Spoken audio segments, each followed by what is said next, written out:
Welcome everyone to Moreland Township Board of Commissioners, May 12th, 2026, stated and advertised monthly meeting. Please rise for the Pledge of Allegiance.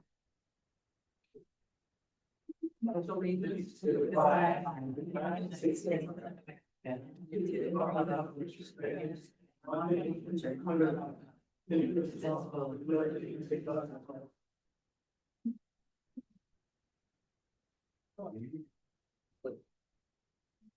Before we start tonight, I'd like to go over some meeting rules of conduct while addressing the board. We thank you and we appreciate the public's interest in participating this evening. And thank you all for coming. When addressing the board, if you're in the room, the podium at the front of the room, please come up, state your name and address as clearly as possible, for our assistant Leah up at the front so she can make a record of that. If you are on Zoom, you can raise your hand one at a time. Leah will take those comments during public comment time. Again, state your name and address for the record. This is a business meeting. In the interest of time, each comment will be a public comment and they will be 3 minutes in length. If any individual is found to exhibit disruptive behavior, we ask you to please be respectful and kind. We will ask you to please sit, or unfortunately we don't want to have to, but if we have to, we will remove you from the meeting. If you have any additional comments that are not related to our agenda items, because each agenda item will be taken one at a time and comments will be taken for each agenda item as it is reviewed. So if an item, something you're interested in that you want to comment on is not related to an agenda item, it will be taken at the end of the meeting under public participation under non-agenda items. Thank you. So first item is Valley Forge Tourism and Convention Board. We have a presentation tonight from Tessa Robinson is here tonight. Hi, Tessa. She's a communication specialist from the Valley Forge Tourism and Commerce. Thanks for coming and thanks for being here with us tonight. You have a presentation regarding market 250. Yes, thank you so much for having us this evening. As stated, I'm Tessa Robinson. I'm with the Valley Forge Tourism and Convention Board, and I'm here just to give a little bit of a brief overview of our organization, as well as some of the things that we're doing for America 250 this year. So to start, thank you. Just who we are and what we do. We are the destination marketing organization for all of Montgomery County. We call ourselves Valley Forge, but we market all of the county.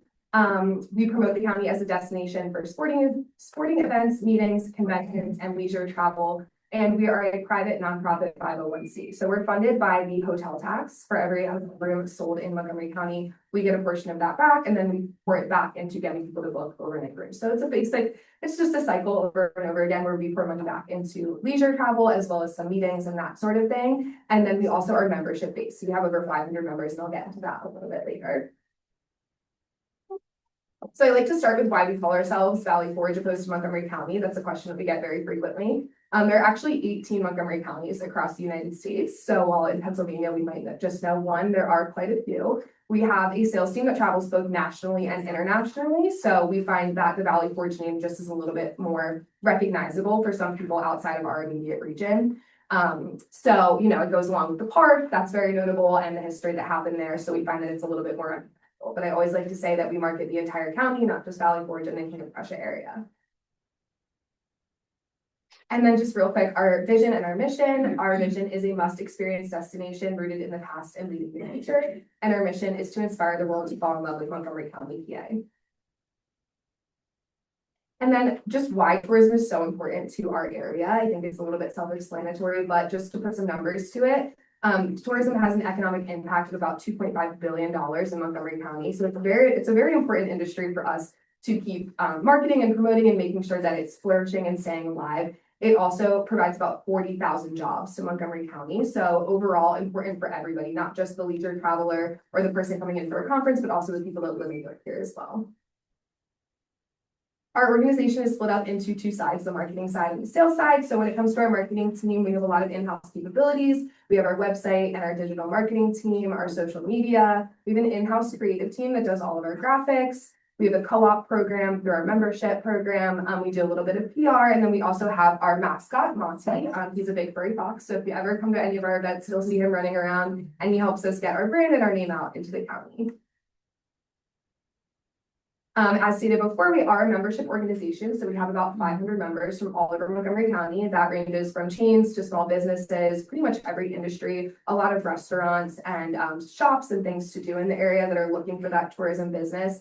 They are given a lot of benefits through our organization, including networking events. They have access to our entire marketing team, and then they also have a directory where they can actually meet each other. So a lot of them are looking for other companies to work with, whether that be B2B or vendors, and they actually are able to network through our organization, which is really cool.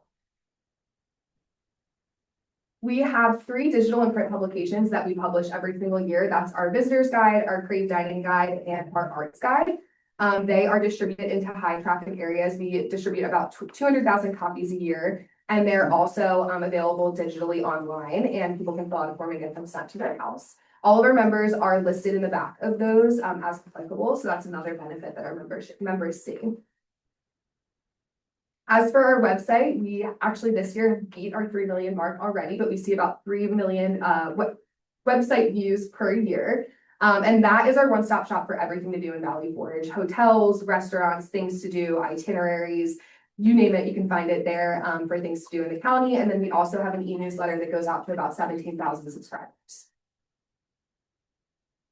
As for our social media, that's a video, but I'm not sure if it'll play.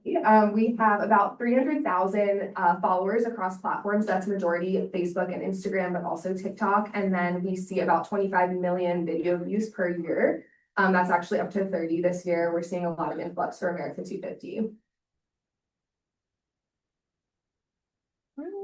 And that's just an example of some of the videos that we feature. That's Maple Acres Farm Market and Plymouth Meeting. And we try to feature members across Montgomery County, from Ambler to Pottstown, all the way up to this corner. I'm always out on the go, getting new content and trying to feature as many businesses as possible on our social media pages.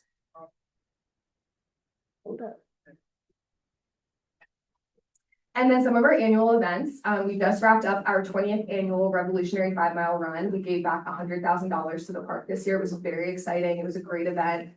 People love it. We have people come back. We've had people come back every year for the past 20 years.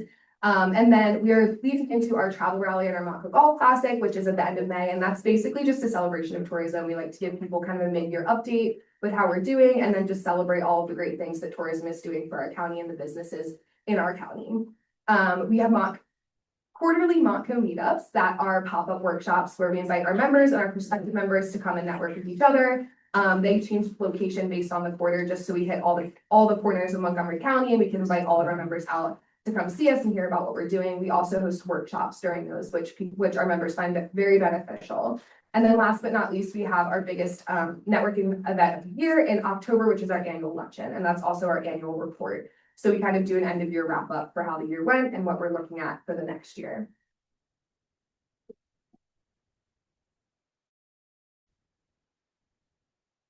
Jazz Fest, we are going into the 5th year for Montco Jazz Fest, and I included this slide just to let all the townships know that we are constantly looking for new venues and new participants for our Montco Jazz Fest. It's a county-wide week-long celebration where we accept venues and we get jazz musicians into, I think, looking for new ways to freshen this up and for new businesses to feature. So if you have any restaurants or venues that would be a shoo-in for a Jazz Fest or be interested in that, please let us know. We're always looking to collaborate more. And then before we get into America 250, we always have to do our free MON, which is the Montco Anti-Hunger Network. They service about 70 plus soup kitchens across Montgomery County, and they help with feeding the food insecure. So every fall we have we do a kickoff at a soup kitchen where a team goes and takes over the kitchen for the day, and then that kicks off our fall drive where we raise money to give back to MON to go back to those soup kitchens. I don't know if this will play. There you go. So this is our commercial that we created this year. It's our new spot for the year. up until the 4th of July, and it plays off of our retreat campaign. So I don't think we have audio, but it's all about the history of Montgomery County and tying in some of that family-friendly nature, basically encouraging people to retreat to Valley Forge this year, in this historic year, kind of the way that George Washington retreated with his troops to Valley Forge National Historic Park. So we're kind of playing on that and asking people to, well, we know there are so many big events happening in Philly and in the Philadelphia region, retreat to Valley Forge, where we have lots of space, we have 100 miles of trails, we have thousands of restaurants, lots of family-friendly activities. So while you're here in the hustle and bustle, come out and enjoy some peaceful retreat in Valley Forge and Montgomery County.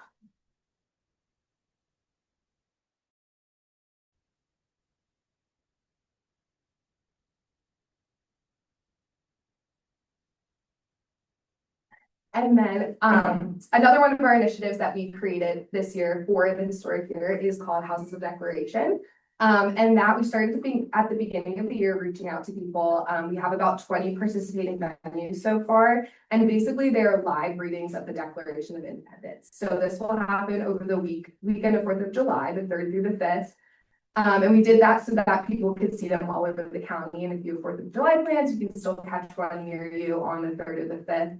And like I said, they're just going to be live readings. So somebody will come in with, the scroll and the hat, and they'll read the Declaration the way that people would have heard it back in 1776, which is really cool. Back then, we didn't have TVs or the internet, so you would have heard it actually. I kind of want to go back to that and show people how it would have been done back then. So we're really excited about this. We're also accepting venues still. So if anybody here in Lower Moreland would want to participate, just let us know. I can give you my card. We would love to have somebody or a venue participate from this section of Montgomery County.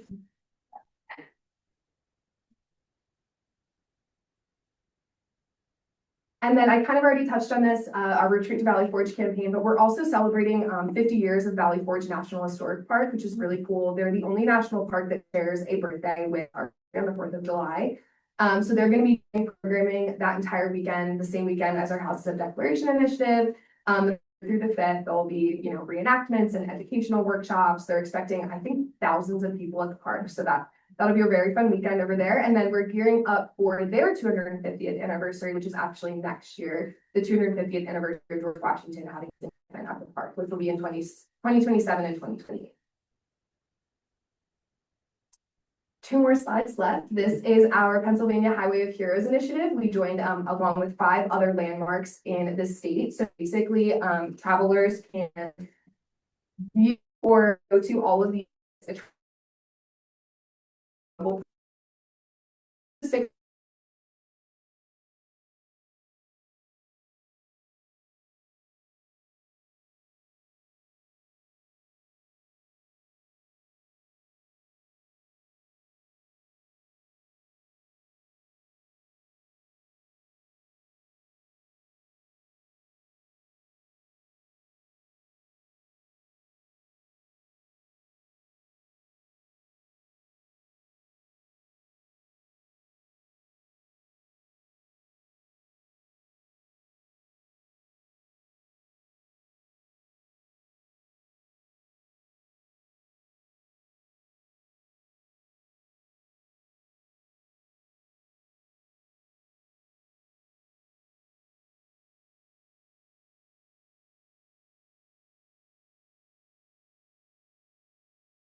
restaurants, all the hotels, all the trails, and all the good things that we have to see here.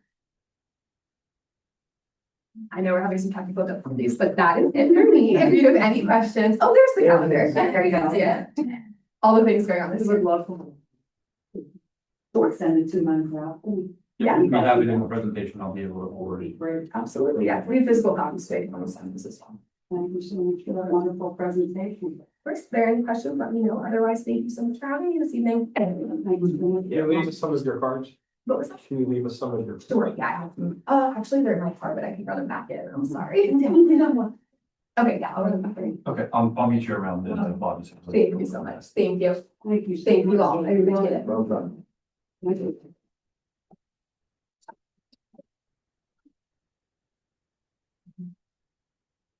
The next item on my agenda is review and consider minutes of April 14th, 2026. Does our board have any questions or comments regarding the minutes?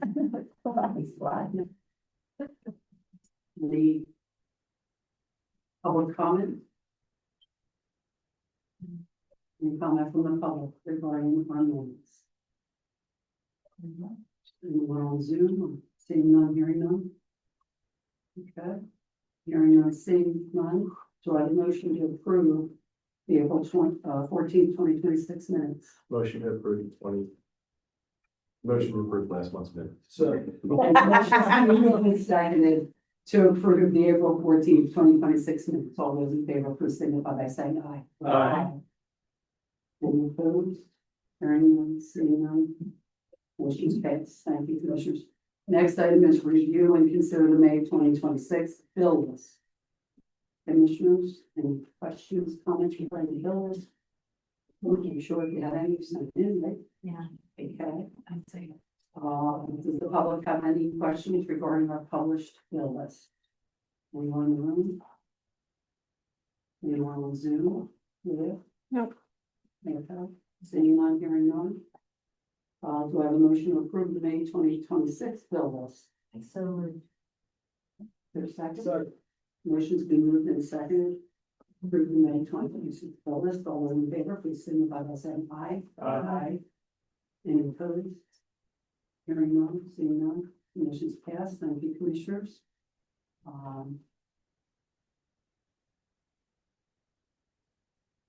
Next is item review and consider deputy tax collector appointment. So last month, we as a board tabled the discussion of the interim appointment for the deputy tax collector position. It was vacated by the former Huntingdon Township collector, Jake Paul. Just as a reminder, Pennsylvania local tax collection law requires in section 22B that quote, a tax collector shall, with the approval of the municipality for which the tax collector was elected, and the tax collector's surety appoint an individual as deputy tax collector, who shall collect and settle taxes during any incapacitation of the tax collector. So based on that table discussion and a reprieve following the discount due date, our tax collector, Jane Sale, was able to complete her review and to recommend a full appointment for a deputy tax collector. So she's recommending former Ambler Borough tax collector. Her name is Bernadette Doherty. And in addition to her experience as a tax collector, she has previously filled a deputy role and has been called to service and has completed tasks for an incapacitated official. So she has experience and has done this. Does the board have any questions regarding this? And this is Lynn's role to do this and find someone as an elected tax collector. I'm sure if there was a question of that. Let me ask those, was that correct? Yes, Was that right? yeah. Okay. Is there a resume for this lady, Bernadette Gallagher? Did we get a resume from our tax collector, Jane Sal, on this person? No. So we're going by Jane's word that this person is capable of filling this role here as deputy tax collector? Yes. So It's her. That's I up to her understand, but to we have to okay this, okay? do, but it's up to And her. if we're going to okay something like this, I would like to have seen some type of resume on this person, Bernadette Doherty. Now, she was tax collector in Ambler 8 years ago. Okay, has anybody on this board reached out to anybody, anybody from Ambler to actually ask about it? This is not. I interviewed Jane the appointment and had a lengthy conversation with her about her debt qualifications. I reached out to her first. You reached out to Jane. But has anybody reached out to Bernadette and talked to Bernadette? No, I just did a Google check, it's like, what But she's in the real estate, she was the tax collector in Ambler for a while. yeah, She was also on the mainline borough. Main Street map. Street manager, thank you. yes. And, it didn't go too well there for her. Okay, and, I do have some concern about naming this person as our deputy tax collector. Now, it's up to the board to decide what we want to do, but, you know, I would have loved to see a resume, at least something. I mean, I know you talked to her, I didn't talk to Jane, but I reached out to Amber and, found out some information and, Can you elaborate on that? when she, again, her position was, Main Street map. Main Street manager, thank you. And, that's what I was told, and, she was asked to step down from that position. Okay, that had to do with financing. And, you know, I had some questions, I mean, listen, I understand that this is a role that very seldomly needs to be implemented, but, you know, it's up to us to make this decision. And, you know, I think that needed to be shared here on this board. I did reach out, once I found out about this, I reached out to the mayor of Amber, Jeannie Short.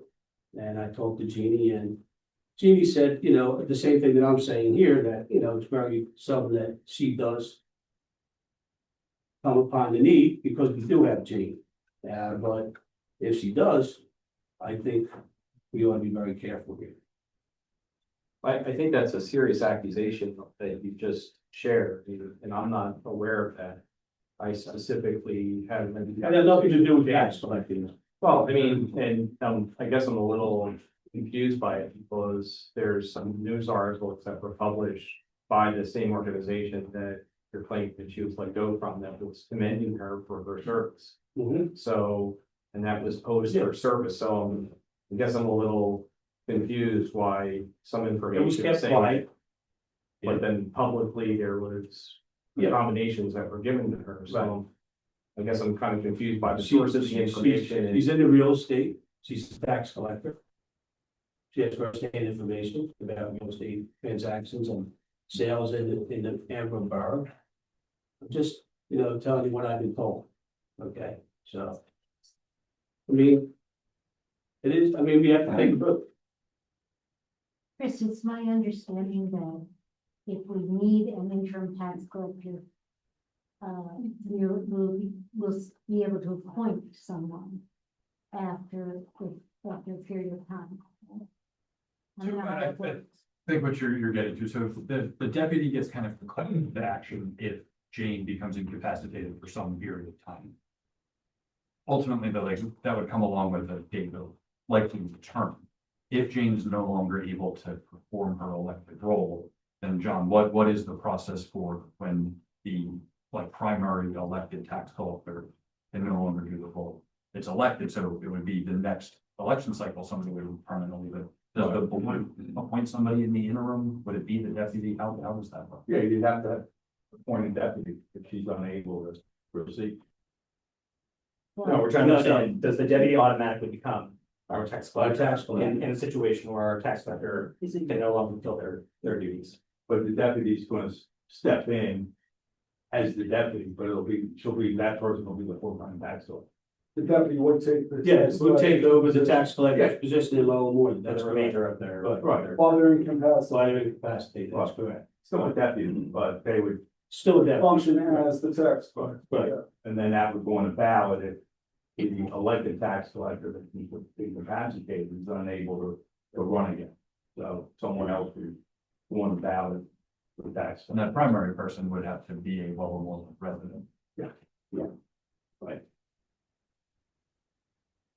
The other two pieces of information I would add is, I think that the risk overall to the township is low because we do have insurance. And then secondly, the bond insurer is actually the one recommending to Jason. So,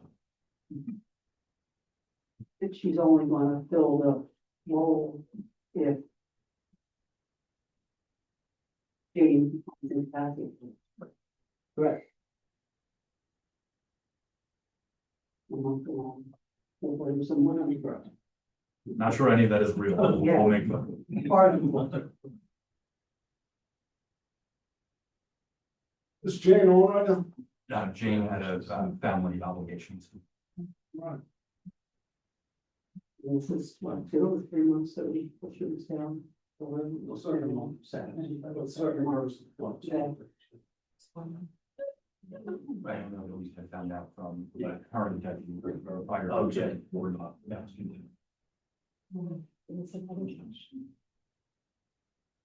So it depends on the. See if anybody else has anything. Does anybody else have any questions? Public have any questions regarding this matter?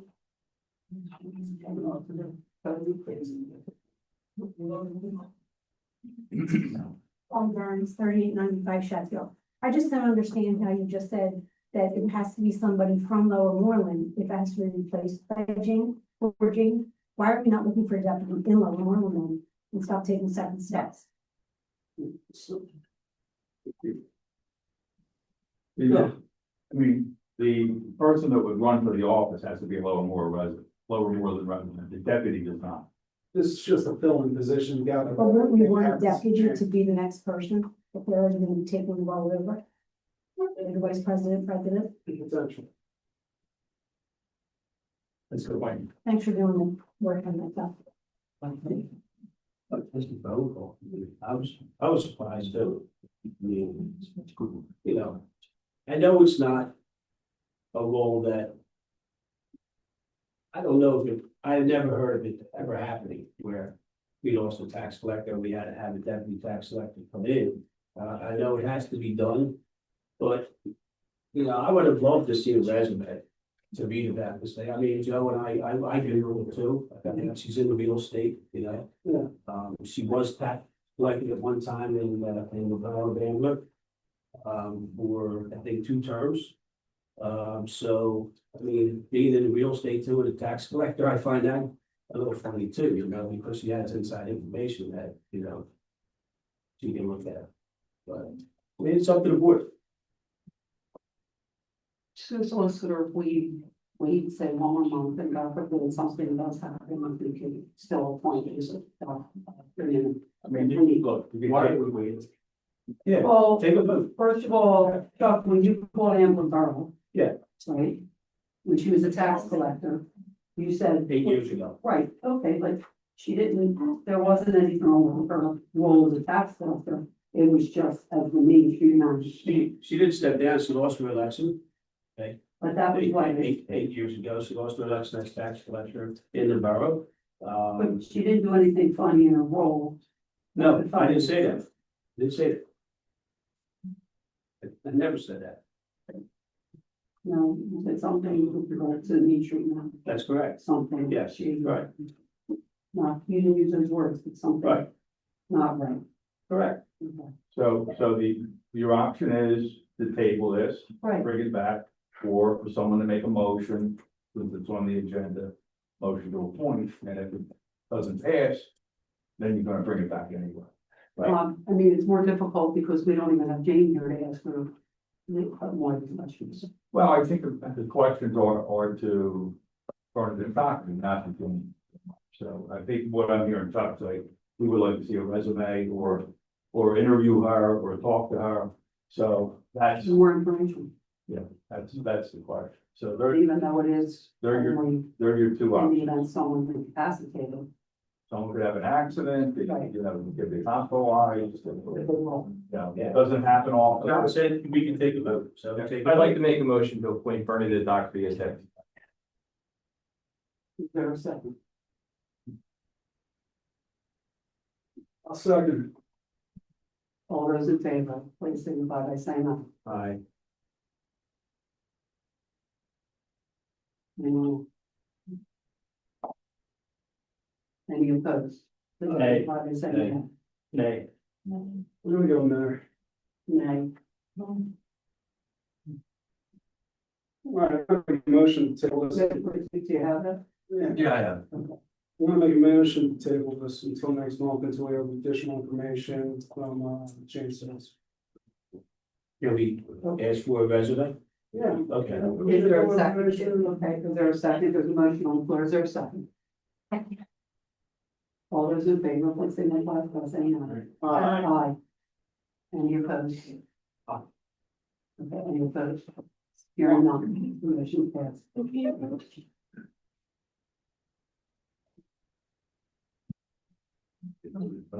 All right, next.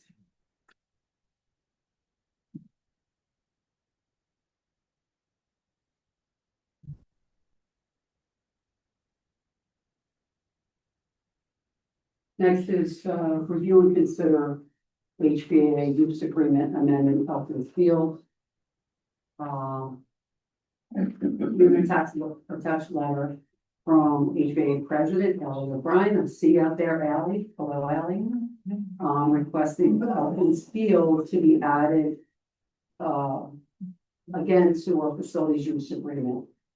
So the board approved a 2-year agreement with HVAC in October 2025. And it did not include Elkins, as this has not been a facility that they have used for many years, but in the past, HVAC's baseball program has relied on Elkins for practices in games, and they're in need of the use of the fields during the weekdays only for practices, but no games, and they're not in need of it for weekends. Currently, if everybody knows, we're going to know that potential grants a permit for a local cricket club, both for Saturdays and Sundays, April and October. So, HVA is requesting that again for the practices. And, from what my understanding is, talking to Andrew Hoffman, and Public Works Director Steve Werner, that the fields are mowed once a week.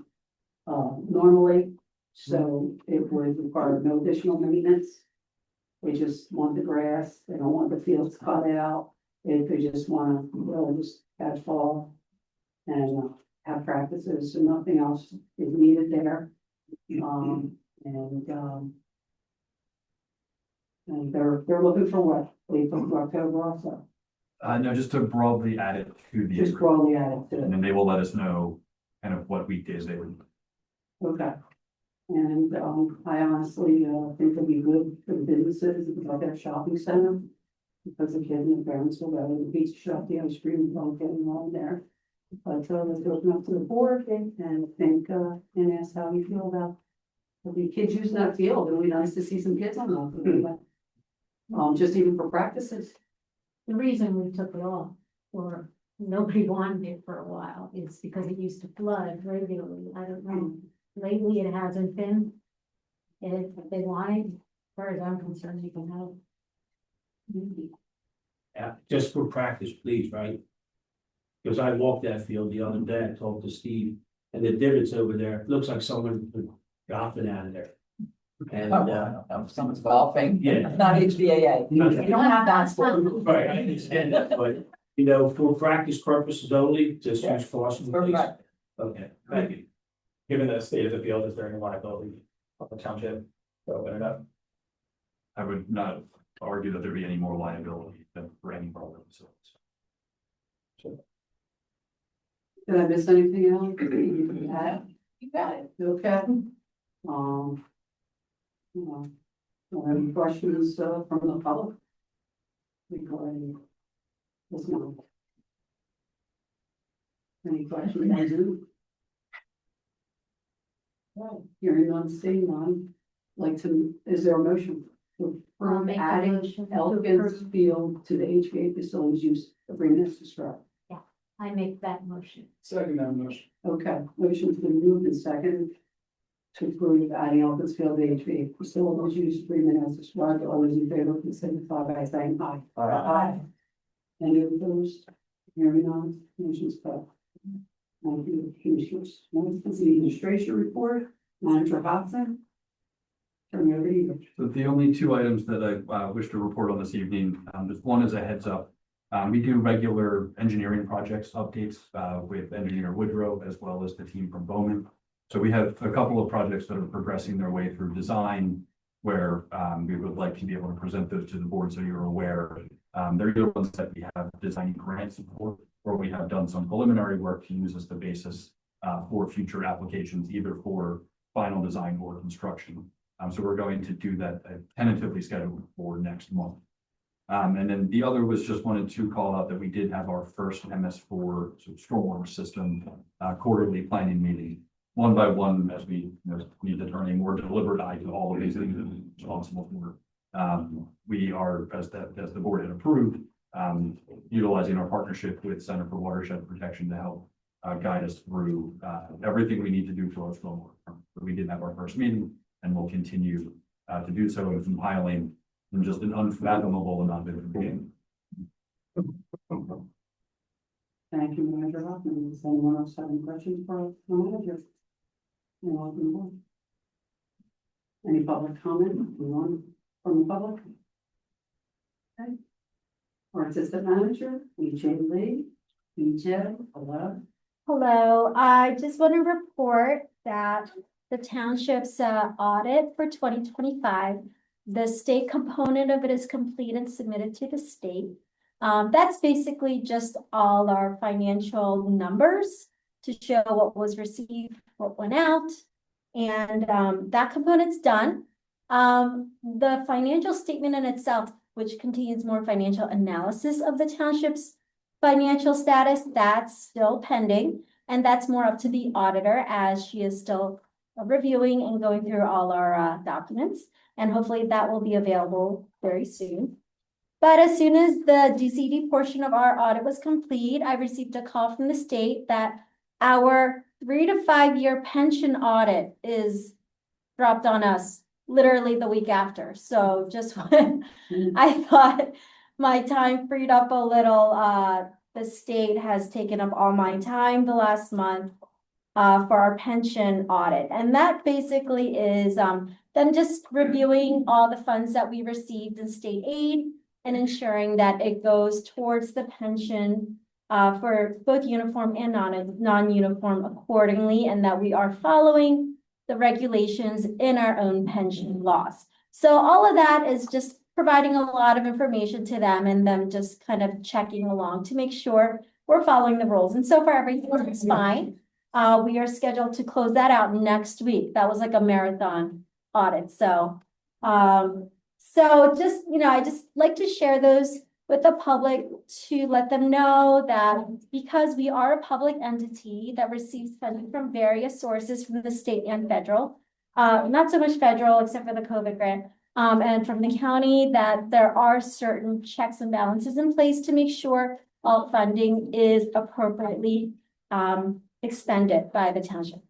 And then for summer rec, we are actually at 65 registrants right now and moving along. And like I said previously, there's usually a surge when we are closer to when school is out and parents do, last minute signups. So we are looking forward to that. We have about 5 new counselors this year, and I'm sure the counselors are very anxious, and it'll be a really fun summer for the student or for the kids that are participating.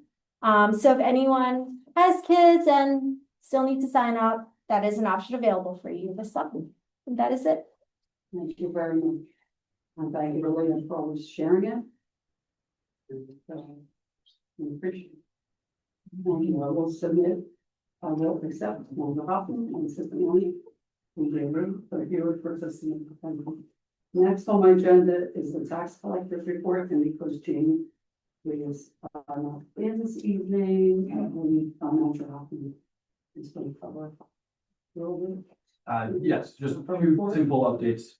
The first is that taxes are at about 90% collection, which is what we would expect this time of year. The big thing that happens are that both payments come in from the mortgage companies. So for most people paying their taxes, they're paying part of them. So that check typically comes in the beginning of April, and then Jane, after processing that, distributes that to both the township and the county. So that's the reason why we kind of made such a significant jump in this month. Also, the trash fee is collected as part of your tax bill. So that has brought in about $2.1 million so far. So just about that same collection rate. So things are progressing as we would want. Dan's not here, so we can't answer any questions, but we accept her report. This submitted also. Next, is my liaison committees.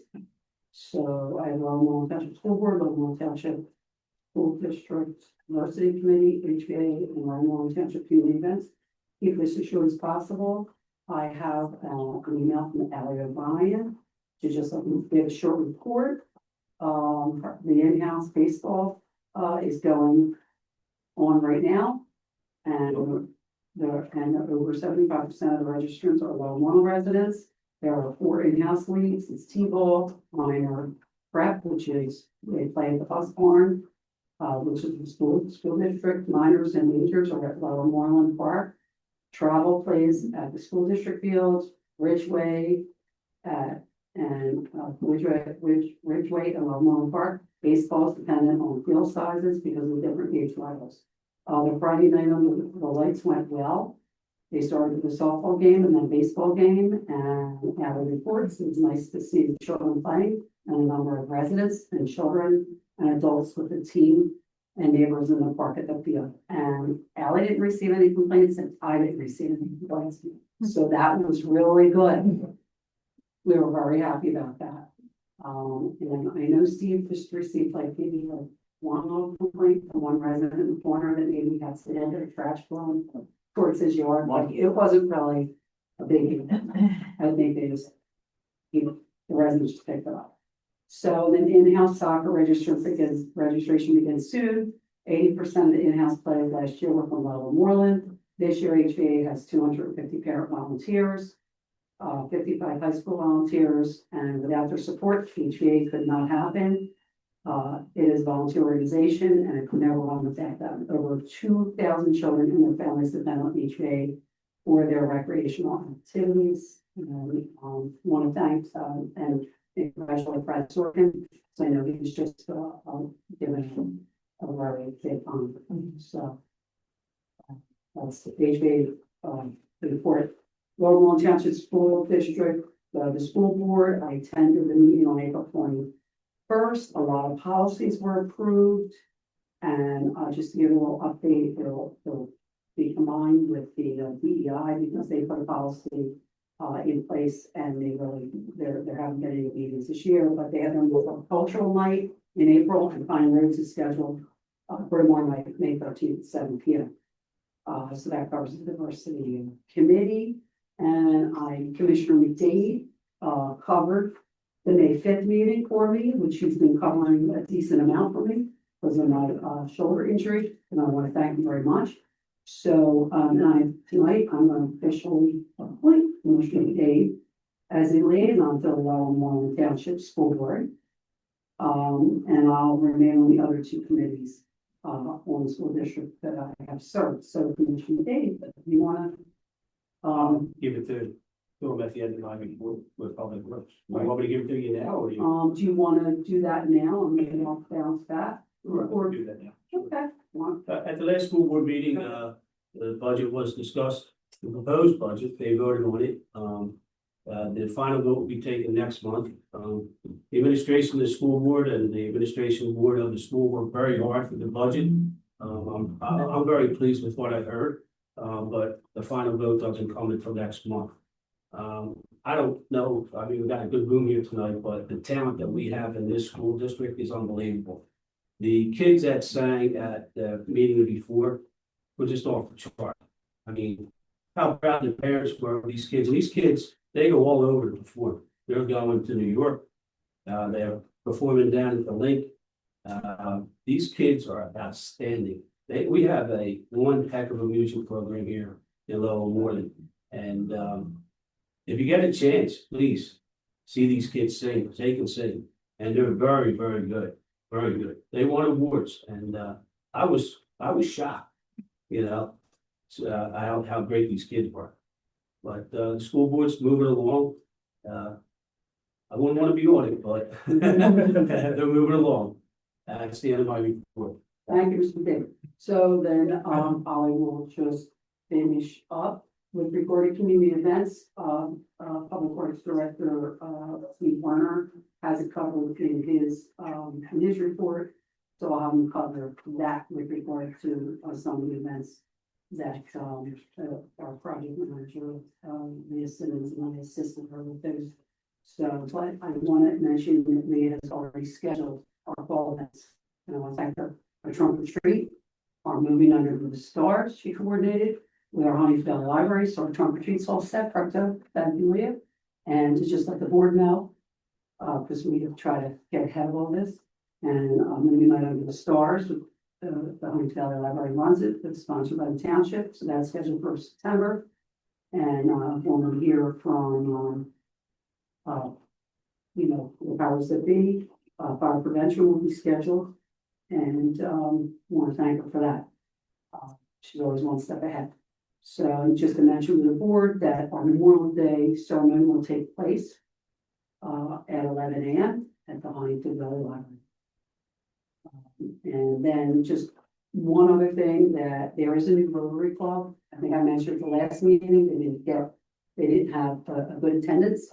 But they are looking, they said, anyone are forming this new Rotary Club in Lake Valley, anybody ever want to come out, I was all mention it, we have a good crowd. To a meet and greet and learn about the Rotary International and opportunities for membership and what it offers, having hors d'oeuvres, conversation, make connections with like-minded people. It's at Belmont Country Club from 5 to 7, May 20th. So it's free, they're not charging anything, and meet with people and share some conversation. So that concludes my agenda, and next the chair recognizes Commissioner Mueller, Chair of Community Development. Thank you. The first order on my agenda is to review and consider authorization to proceed with the zoning and text amendment application. And this is for 3993 Pike as it relates to that. Today's review is to initiate the formal review process of the application. So we're not committing to the ordinances at this point in time as they've been drafted. They're both in our tablet here. And I'll ask maybe John, Solicitor Rice, or Township Manager to talk and just to kind of explain in layman's terms both of those ordinances for the board so we're clear. But this is really to initiate the review process that needs to take place as part of both of these text and map amendment changes that we need to do. I don't mind taking the first pass at it. Go ahead. So yeah, the applicant has been in several times the different iterations of their sketch. And in each of those instances, the board and the public have asked a lot of questions and then honed into the version of the plan that you saw last month. So they have formally applied for a zoning amendment, and the project as designed, given the zoning district where it was located, in order to proceed with something that is substantially similar to what you saw last month, it does require changing the zoning district. So that would be a map change. And then it requires amending the text. And right now, kind of the understanding is that that would require two types of changes. So the first, when changing the district, the proposal is for it to become Village Center, which is the zoning district along much of Huntingdon Heights. And that use concept that they are proposing is a permitted use. So a mixed use building with a mix of commercial and residential spaces, conceptually permitted in that district. But the two things that the text amendment would seek to address are to allow the density that they propose. So how do you get to the number of units? So there are ways that the draft ordinance proposes to deal with that. And then the other, when changing to the village center, the maximum building height is 35 feet.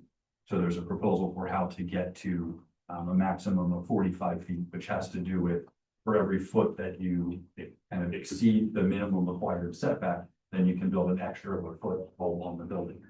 So ultimately for the board's consideration here again is just, do you wish to do a formal review? If the answer to that is yes, then the ordinances would proceed to planning commission review. So here locally, as well as the county planning commission. And then after receiving feedback through those processes, and if you do that, all of the meetings that would be like the local planning commission and then any review that would be done with the board of commissioners would have public notice and all of the things that go along with that to inform the public. But we give a chance to vet the way that it's drafted. If there are recommendations for edits, either on how the density is to be accomplished or perhaps some additional restrictions for like how and where this would apply, while understanding the need to be broadly looking at a total zoning district. All of those things would be available through that public review process. So that's kind of the two drafts that we have. They have been formally applied for, and it is solely at the board's discretion if you wish to proceed with that review process. So so this would be a motion in order to proceed with the formal review process. Right. Any questions from the board? Yeah, I have a question. I just want to make sure I understand the general implications of making changes like this with respect to other properties in the township that share a similar zoning class or zoning district, excuse me. Like, does this, is it really hyper specific to this property in terms of the benefits that we're trying to make? Maybe I'll defer that, especially with the use of hyper specific to the solicitor for what are some of the legal things you need to be mindful of when considering text amendments.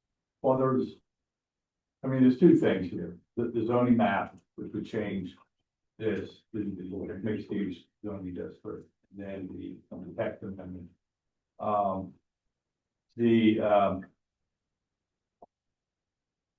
It's a legislative process. So, the board has total discretion to do what they want. This starts the process. It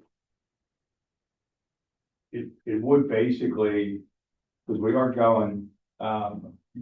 Lewis is here, so we are going to change the BOI to the MUBC. So it would apply across the board to the other MUBC districts. Right. Unless there's something about this particular amendment that the other properties wouldn't comply. So we would need to look at all the other properties in the MUBC to make sure that. So, and as it's drafted today, and again, this is all for if there is a review process. So like one of the limitations is that a parcel must be 2 acres or more to be eligible for one of the density bonuses. Plus on 2 state roads. And it must have frontage on 2 state roads. So much of the village center district just fronts on Huntingdon Pike. So what we would need to do is take a look at the Welsh Belmont intersection of the Pike as well as Red Line. Right. And I think the premise of the question of just how specific can you be? Say there needs to be some understanding, like it cannot apply just to a single property. Yeah.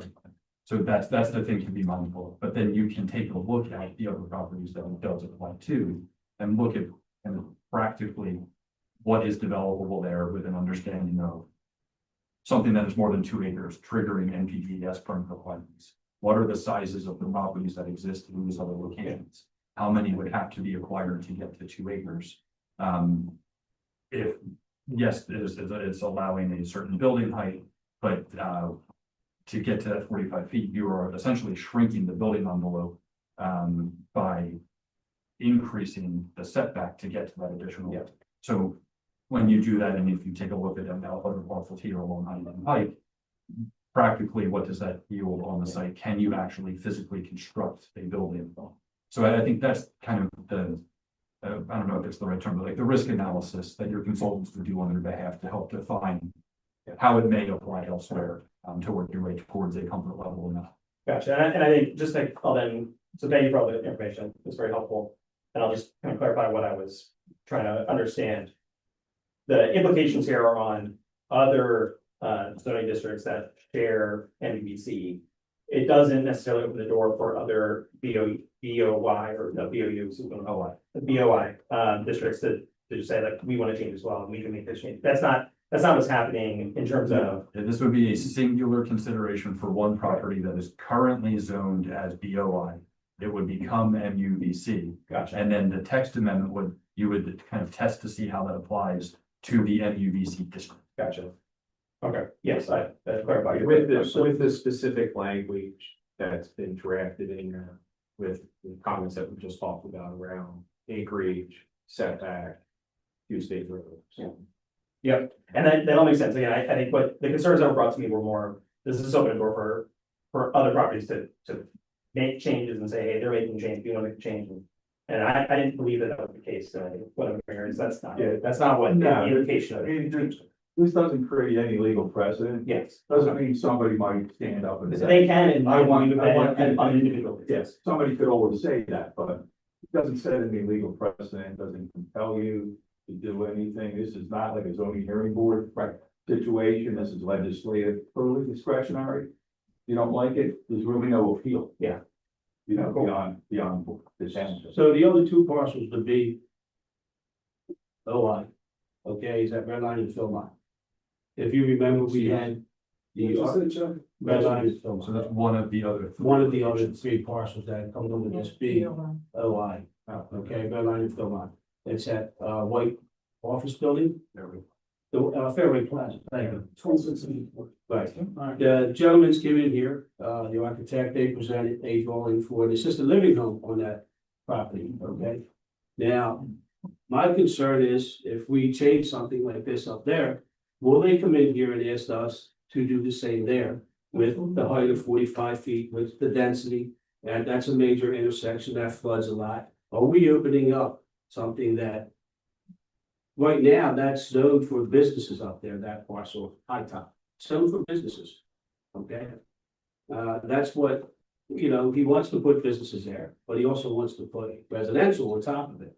So I don't like the idea of residentials in a business district, okay, because it's not zoned for that. Right now, it's zoned for business, and I think we're very safe with the business zoning up there in that parcel, okay? But are we opening the door, John, for someone to come in like that and ask for the same density, the same height? We have right down the street on Philmont, Crescent Field, that's 49.5 feet tall, right behind my hill, what a monster that is, okay? You have, if that opens the gate for that parcel to be 45 feet tall, and then you have not even a half mile down Philmont Avenue, the BET apartment complex. Philmont Avenue is going to start look like it's Center City with all the height of the buildings that we have here. So we have to take into consideration here on this parcel, the quality of life that it will change, okay? That's important to me because our quality of life certainly has changed on Dale Road. I mean, we have, I don't know, we can't put our finger on the person, but we can tell what time it is in the morning when that car alarm goes off, when that lot back there. We don't know if one of the seniors are getting up and hitting their alarm, or is somebody breaking into cars, but every time it goes off about 1:30 in the morning, and it stays there for a good 20 minutes. Sometimes the police do come, sometimes someone hits the key and shuts it off. So the quality of life is an issue here for me with residentials up there, okay? And it's zoned right now for businesses. I think it's a safe zone for businesses here. There was a business there before, it was a bank and office facilities, okay? So, you know, I asked the gentleman here who is here tonight for this. Would you consider just an all business atmosphere up there without residential? At this point, as we've discussed in prior meetings, we do not believe it is feasible at that point. We've been marketing this property for several years now. Sorry. My client has owned the property about 2 years now. And once Prudential vacated the building, there is very little occupancy in that building now. And as we've expressed to the planning commission and the board of commissioners, do not think that building is viable for office tenants. You just say your name. Sure. I'm sorry, Rob Lewis from Kaplan Stewart, the attorney that represents the owner of the property.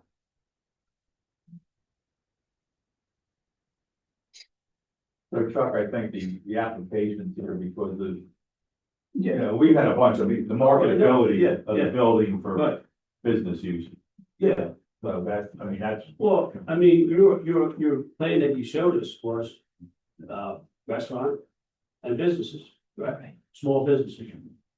Correct. So what the township needs, we need small businesses here. We don't need no more residential. Trust me.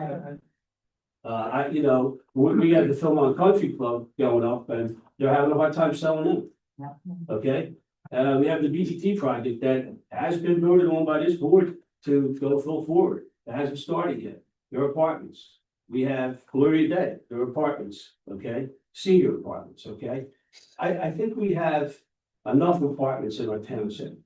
Okay? Businesses, 100%. I would love businesses, sir, if we could make it work on that part.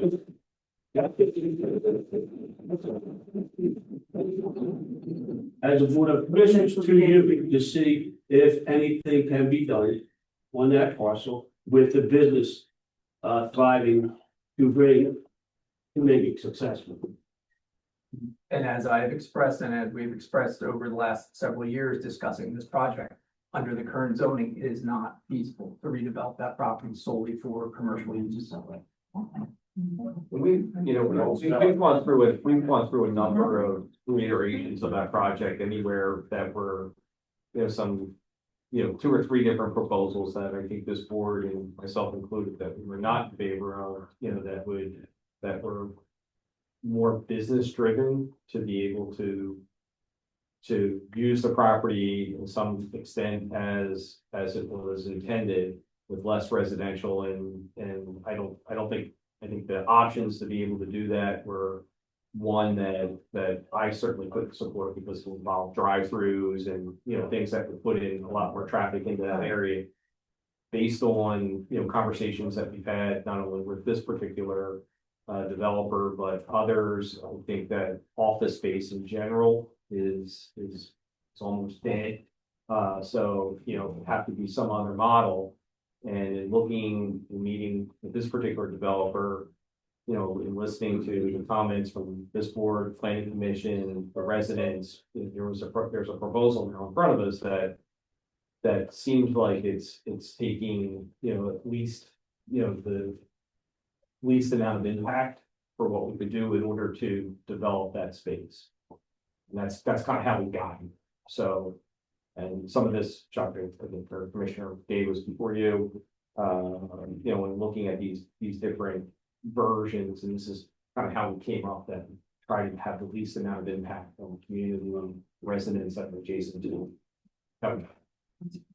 So, John, my question to you then with the B&B OI on Red Line and Philmont, can that developer come back here and say, I don't want assisted living now, I want an apartment complex? Well, we always come back and say anything. Well, I understand that. I'm asking on the legal of it, with what we're having up here, what we're proposing here, on this flat, on the high top here. The same question Sean had, does this set a precedent that would permit somebody else to come back here and say, I want to do the same thing? No, doesn't set a legal precedent. Would they come back and say, yeah, I want to do the same thing? Sure. I mean, because anybody can come in to do it, to any township and make the request, but Chuck, it's totally discretionary. Yeah. It's up to the board in terms of, what you want to see on that corner. Right, and if the board did proceed with this, like a version of this specific map and text amendment, because it is removing 3993 Huntingdon Pike from the BOIs, that text amendment has no implication on 2600 Philmont, which is still in the BOI. So, but solicitor rights is correct. Any property owner can come in and request anything that they would wish to the board of commissioners. Yeah, but each parcel is independent on its own. And as we've said, and as everybody knows, commercial is dead right now. When it comes to office space, especially large office space, everybody's working remote. Do I love this development? No, I'll be the first one to agree with you guys, but compared to what could be there, it makes sense. You're limiting the number of people in these units to 2 people per unit. It's deed restricted per the covenants on this. Do I love this? No, but it's the best we're gonna get on that site at this time, in my opinion. Where do you live? Any other commissioner, any other comments or discussion from the board? Mr. Lewis, would you be willing to cut it down anymore? I mean, it's a lot of apartments. It's a lot. I know you cut down off the whole floor, but it's a lot of apartments, a lot of in and out. Yeah, It is and not- I know what you said at the last meeting, which I was kind of a little shocked and taken aback.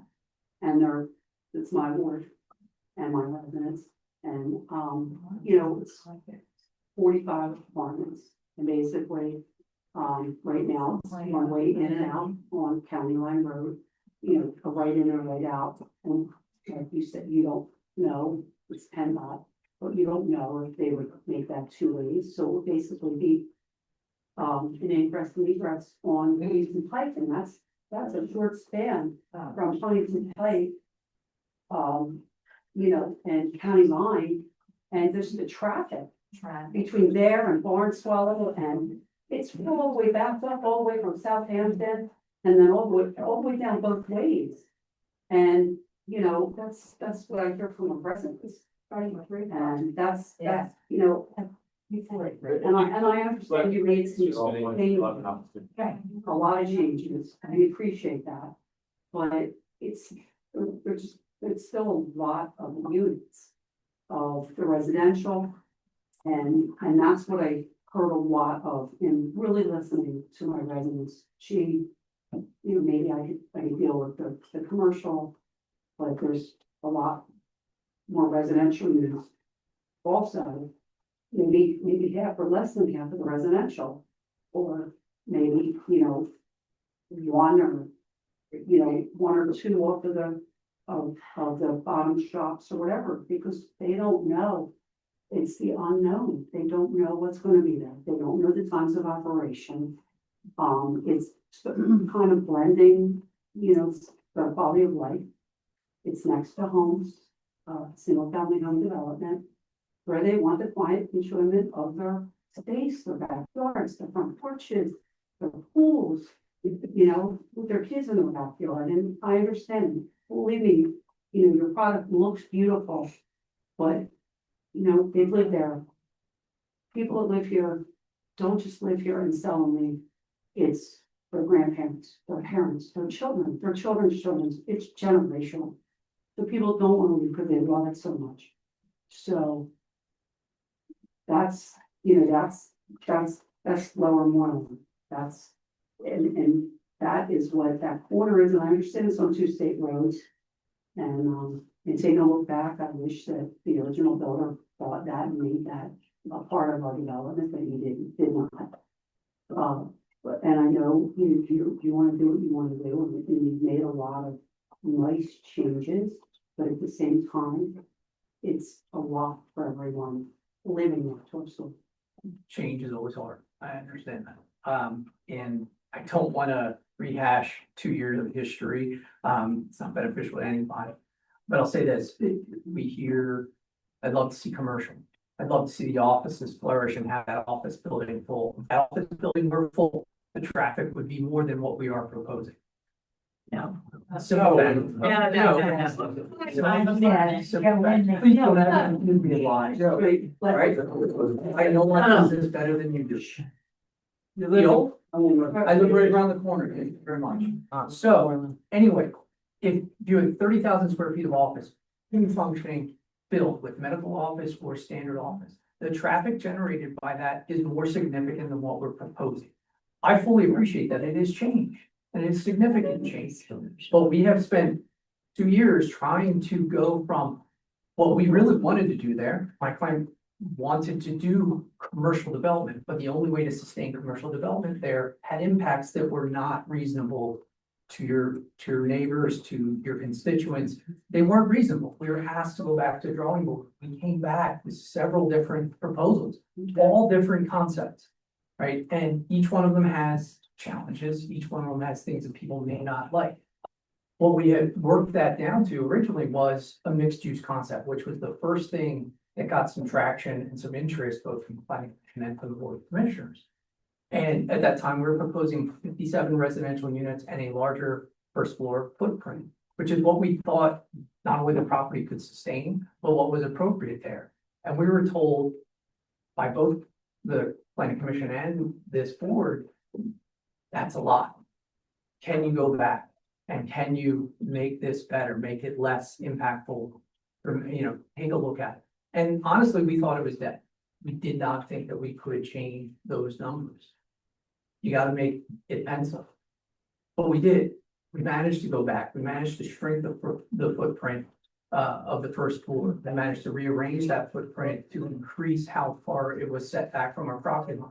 And most significantly, we took an entire floor off the building, reduced the number of units by about 30% of what we previously had. So I don't think that there is the ability to go any further than this for a mixed use concept.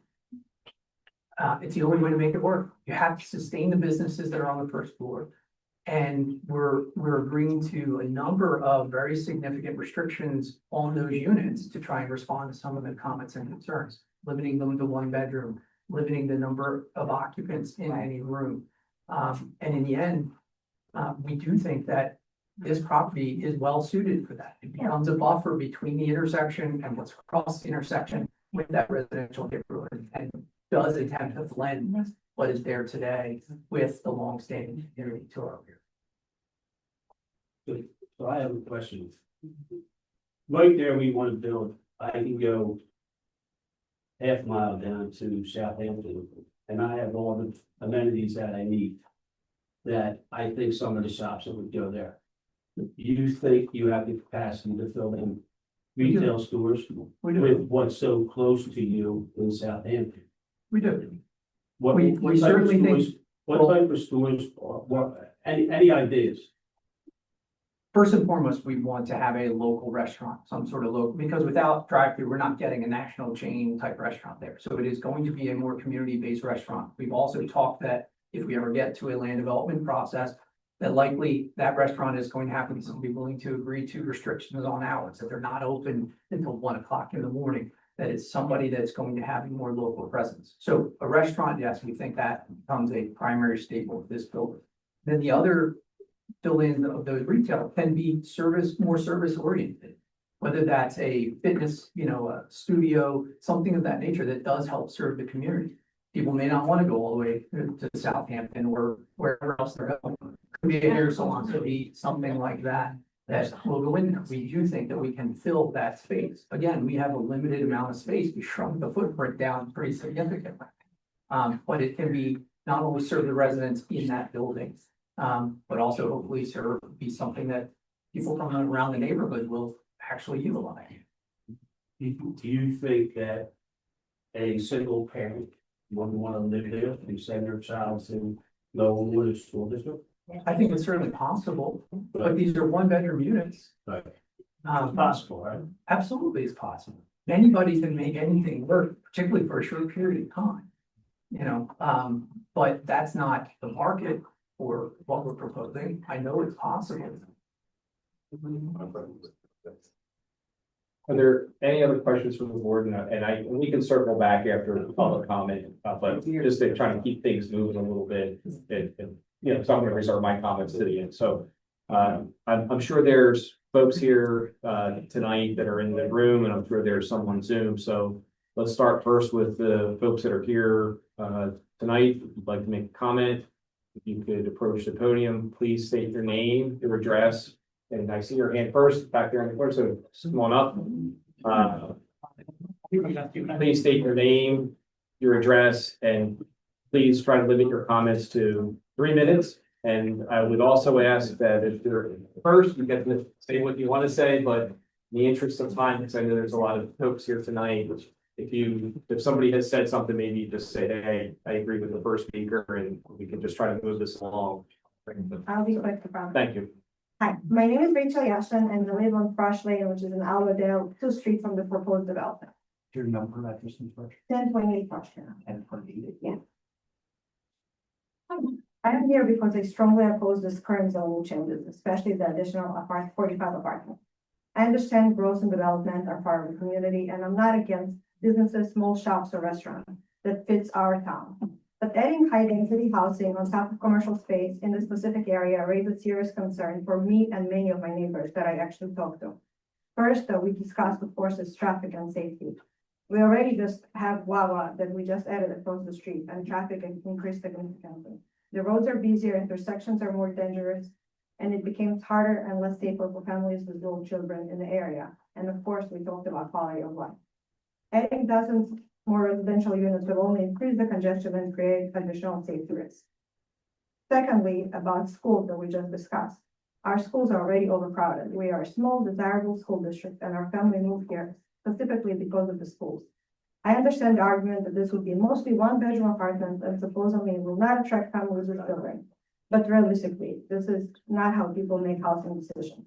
Many parents are willing to live in smaller spaces in order to access strong school districts.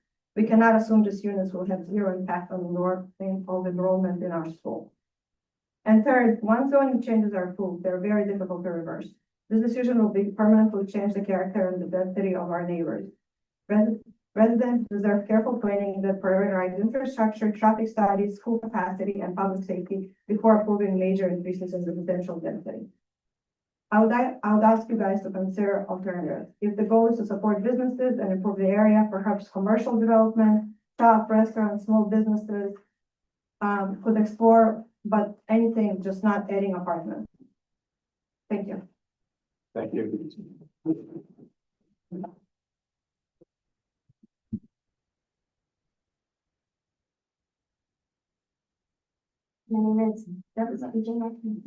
My name is Adi Vivian. I live at 1065 Wright Drive, in Albadale, right behind, where the proposal would be.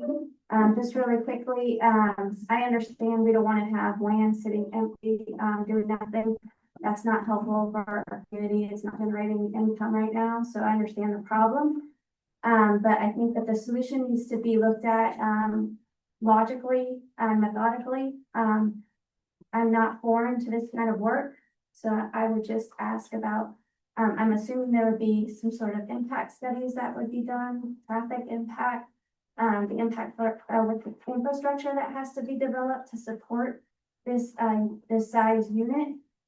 We talked about, I heard about setbacks, setbacks from the two fronting, streets, but I didn't hear anything about, what would be done with the community behind the building, if there would be any sort of setback requirements for that, and the impact that it would have on the community that's right behind the building. I think impacts during the construction as well is something that needs to be considered, because I don't know how long the construction would take to do all of the utility infrastructure, the plumbing, and all of that has to be done.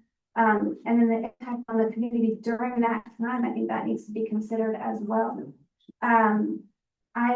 Like you were talking about, Ms. KURITZ, the traffic that is backed up during rush hour, that's bad. And what we see in our community in the Albadale section is people running, cutting through our community to bypass that traffic. So, and they don't go slow because they're irritated after sitting in traffic, so they're finding a quick route out.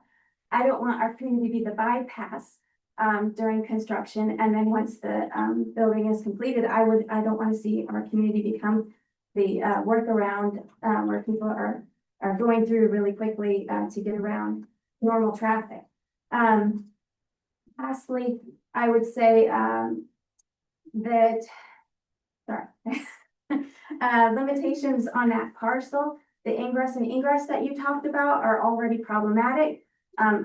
I'm just thinking about if you're coming from the lanes that are not adjacent to the parcel, trying to turn, make a left, if you were coming on County Line Road and you wanted to get into that parcel, or if you were trying to make, if you're similarly trying to make a left from Huntingdon, Pike, trying to get into that parcel, it just seems problematic for residents. Like, if I was living in a community like that, I don't understand how that would happen. I know a lot of times with developers, when they're developing parcels, cities will require exactions to get the infrastructure in place to have larger roads like that, but our roads are so narrow and confined because of the businesses that are already there. I'm not seeing how you're gonna even, okay, so sorry. Those are my points. Thank you.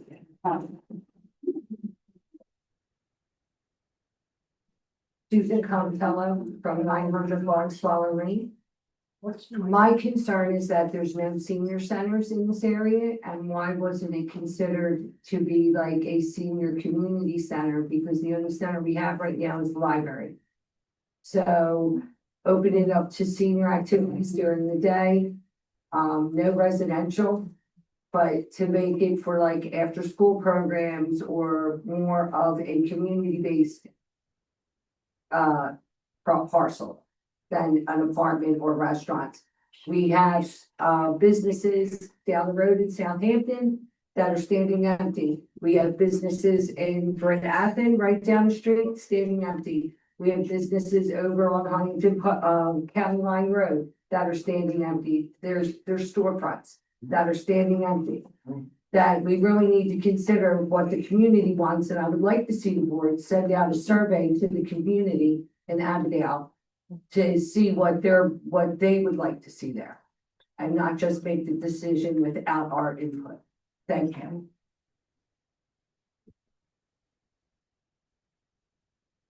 I just had a quick question, Joyce Buchanan, 3914 Death Circle. How would you limit occupancy in the apartment building? Yeah, restriction, buildings and no more than 2 people eating. And how would that be enforced? Or managed revenue council.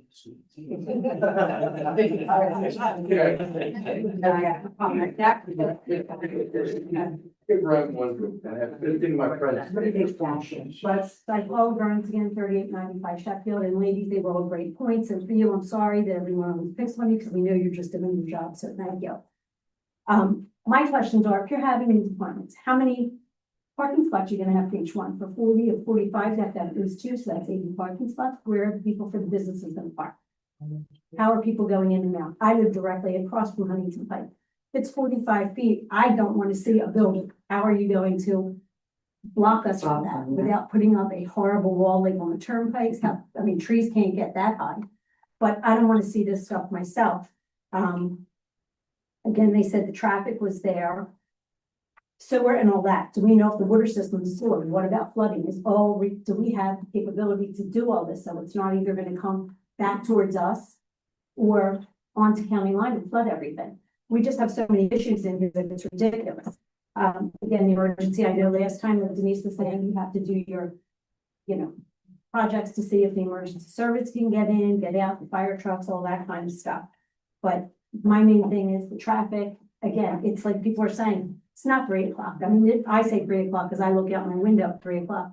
I don't even leave my house till 6:30 anymore because there's no way to get out without going to Huntington Pike, going back the side streets to go out to county line and come back up to go to Johnny or anything else. So it is pretty ridiculous for it. Thank you for coming, Paul. Thank you. Please come up and just as come on up and state your name and address, and just as a reminder, what we're considering this evening is to basically initiate the review process. So we're not committed to a zoning change. We want to start the process to initiate reviews on what to collect comments on these. That's what we're discussing. Please. Howard Lickman, 1022 Twin Island Lane. I live in Huntington Valley in the development directly behind where this is. And I went to Moreland High School and I graduated in 1981. And as Denise said, people that come to this community don't leave. Okay? Is it possible? I have one question for you. Is it possible that your client purchased a bad property? You're trying to do everything you can for 2 years before this board, and now you're fishing for straws. I'm just asking. Yeah, that's all that's Howard. It needs a sale sign, maybe. The second thing is, you have 45 units in there. Let's say each of these units, now Lower Moreland's a great school district, we all know that. $27,000 a year to run for each kid in the school. You're gonna go there August 1st hey, I'm gonna sign up and I'm gonna get an apartment there, and the apartments are $1,000 a month, $1,500 a month. And I'm gonna give a check to them for 3 months for $4,500. Next thing I'm gonna do is get the electric terminal in. I'm gonna get an electric bill. Next thing I'm gonna go down the street and go to DMV and get my driver's license changed to that address. Next place is, I'm going right to Lower Moreland to the schools, and I'm gonna put the kid in the school. And now, they're not gonna pay $1 more of money to there, and they get evicted. Our school district does not have the manpower. We don't have a truancy officer. We don't, all we use is something called CLEAR, which is the same thing they use at the airports. They do it once a year in the summertime. And I have this firsthand. You can speak to the school board and talk to them. That if somebody goes there and they pay 3 months worth of money, they can go for an entire year in our school district and will not be challenged. Guaranteed. Right? Talk to the school, talk to the people in charge, ask them. I'm telling you right now, this is a bad idea. Leave it alone. Put an urgent care there. Put something else there. I spoke about this and what's in front of us. So if we could just keep everybody focused on, like Commissioner Mueller, who's chair of community development, advised us what is in front of us, because when the applicant came in front of us in April, all of these sort of things, they came with a plan, with the sketch plan, and all these sort of things were discussed, parking and whatnot. And Paul, I could get you a copy of that, and you can see the number of spaces and any other questions you would have. And actually, there's a plan, it's in the township, but a big one, if you want to see it. So basically, what's in front of us is exactly what the solicitor reviewed. There's 2 ordinances. One's for the map amendment, one's for the text amendment, and it's in front of the board. And it's basically, if we want to discuss and make a decision, if we want to proceed with a formal review, to move to go forward. So that's the decision to go forward or not with this MU stage, mixed use village center. And I try to have private conversations with every single person that reached out to me, and that's what's in front of us. So, hello, Ms. Moss. Judy Moss, 144 Byberry Road. I'm going to tell you a story. When I was a small child, my father and mom on the weekends took us kids for a ride in the car. We started in Mayfair, and we usually ended up at Greenwood Dairies, but we always had to come up the Pike because this little girl insisted on it. Because I thought it was like a magic kingdom. The stores were so beautifully maintained. People were walking up and down the street. The shops looked very exotic and well cared for, not like bargain basement where we shop. And I said to my parents, I'm going to live here one day. And my dad left. So years later, 44 years ago now, we bought a house in Moreland. And my dad said, see that kiddo, dreams do come true. And I've been pretty happy here. And you know me, I'm involved and I care deeply about this place. And I would like to see us just take a breath and not destroy what we have left. There used to be, when we first moved here, we had pheasants in our yard, we had guinea fowl, we even had, for some reason, peacock ones. And I used to pray the dog wouldn't get sprayed by the skunk, and I don't know the last time I've seen a skunk. We don't live here alone. There's creatures that live here, and we need to respect their right to be here too. I'm not going to talk about what's going on next to me till it's the end of the show, and I can talk about something different than the Pike. But the Pike is special, and we need to keep it special, and we need to keep it walkable, and we need to bring in small businesses. I think COVID cost us a lot of nice little businesses we had, like the olive oil shop that I love. So I think we need to put it out there into the universe that we are friendly to small businesses, and we want them here, not a partner.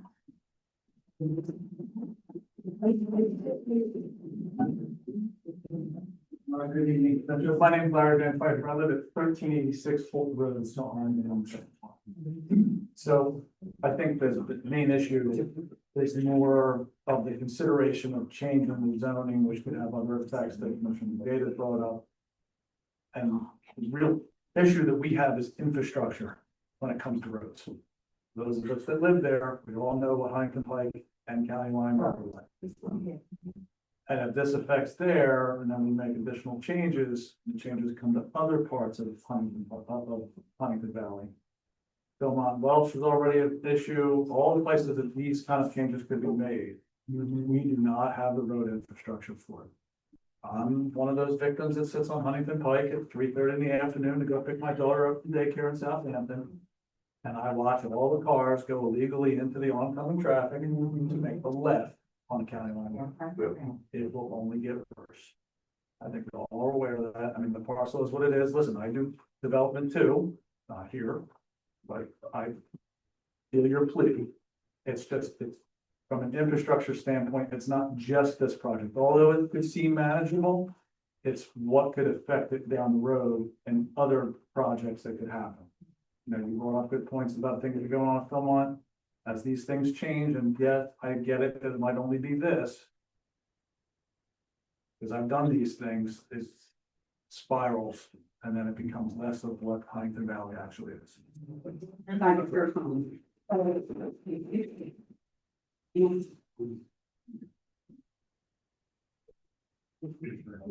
Rick Goldman. Rick Goldman, 3940 Sheffield Drive. This is the fourth commissioners meeting that we've attended to hear about and discuss the proposed redevelopment of 3993 County Line Road by Hilltop Real Estate and Development LLC. We've attended 2 planning commission meetings in regard to this project as well. The response from the planning commission both times was that the project Hilltop Real Estate and Development presented was too large for the property and does not fit the landscape of Lower Moreland Township. At the last meeting on April 14th, where Hilltop Real Estate and Development presented their latest proposal for 3993 County Line Road, we heard from a lot of the residents from our community, and not one of them thought this project was a good idea. I also want to note that the majority of those residents were not immediate neighbors of the property, and yet they still had concerns about what this development would be marking. Since taking ownership of the property, Hilltop Real Estate and Development has done nothing proactively to keep up and maintain the property. During the last meeting on April 14th, they were informed of trash on the property, a broken fence that surrounds the property, and the overhanging trees in the neighborhood. I personally waited 10 days in anticipation of someone coming to address these issues. No one did. I then made a call to the township and spoke with Ted Middleman, who in turn said he would investigate. Finally, someone was at the property looking at the fence and the trees, and a few days later, work was started to fix the fence and cut back some of the trees. The trash still remains. Throughout all the meetings, we've heard all the concerns about this project: trash, lighting, noise, impact on schools, impact of the demolition and then construction, quality of life, traffic, rentals versus ownership, strain on police, fire, and EMT, changing of the zoning for the property, and the list goes on. As I stand here tonight, I ask our commissioners to think hard about all the feedback they have heard from the residents that elected them to sit up here and represent us as a community. How many residents have said that they think this project is a good idea? I have not heard any of my fellow residents that have attended these meetings in person or virtually say they think this is the right project for this property. So I ask you, why this project? Why rental? Why retail? Why a restaurant? Why Hilltop Real Estate Development LLC? Why change the zoning of the property? Why allow this project to move forward to the zoning board if the people that elected you have expressed that they do not want this in our community? Thank you for your time.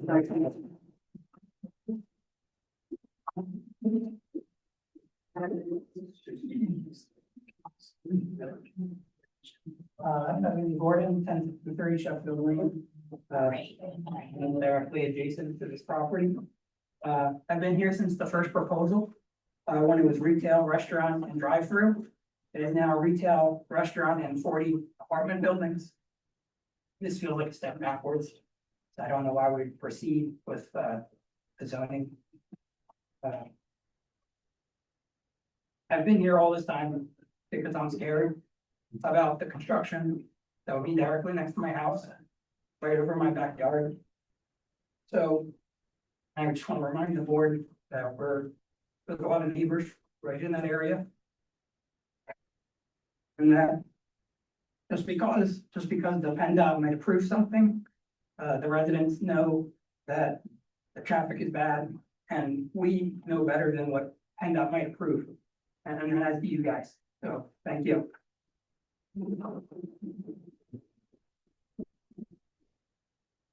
Hello, Dawn Goldman. I'm at 3940 Chapel Drive. I too have been here 4 times now. It does feel like it's a job at this point. We're just trying to protect the integrity of our neighborhood. I'm gonna try it. You've heard many things that I've said in the past, to stick to the idea that we're here for the zoning.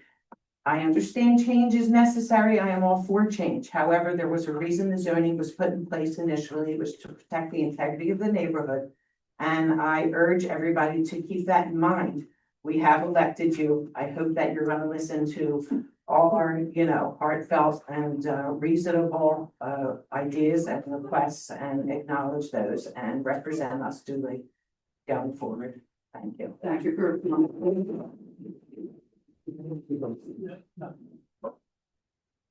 Josh Brookman, 1022 Twin Side of the Lane. I wrote down 4 points. Point number 1 is the solicitor. You're saying there's no legal precedent, congratulations. But there's still a precedent that anybody who has mixed use commission page will come in and change, or a commercial will go right to mixed use. Because you guys approved this change, so that's a precedent. The whole board. No, but, okay, that's fine. Number 2 is Huntingdon Pike from Buck to Philmont has small businesses or real estate that is struggling. There's plenty of places that are opening that are closed. There's a massive restaurant that is up for sale on Huntingdon Pike. God knows what's gonna happen with that. Let's talk about, somebody brought up Philmont Country Club. Those homes for senior living started in the lower 900s. They're not even being sold now in the upper 600s. They even came back to the zoning commission to make the square footage smaller to justify their price. The 4th thing that somebody just talked about is the school district does not have the resources to follow people home to communicate with the properties, including this property, where they are going to enroll somebody in September, not live there, and they'll get a full school year free. Then maybe a year later, they take a year off and they come back, and then you have one more thing. There's no enforcement between the school district and the properties communicating with the actual building. If you put another building up, or another 2 buildings, you're gonna have the same issue. The left hand doesn't talk to the right hand, but who is living in the properties?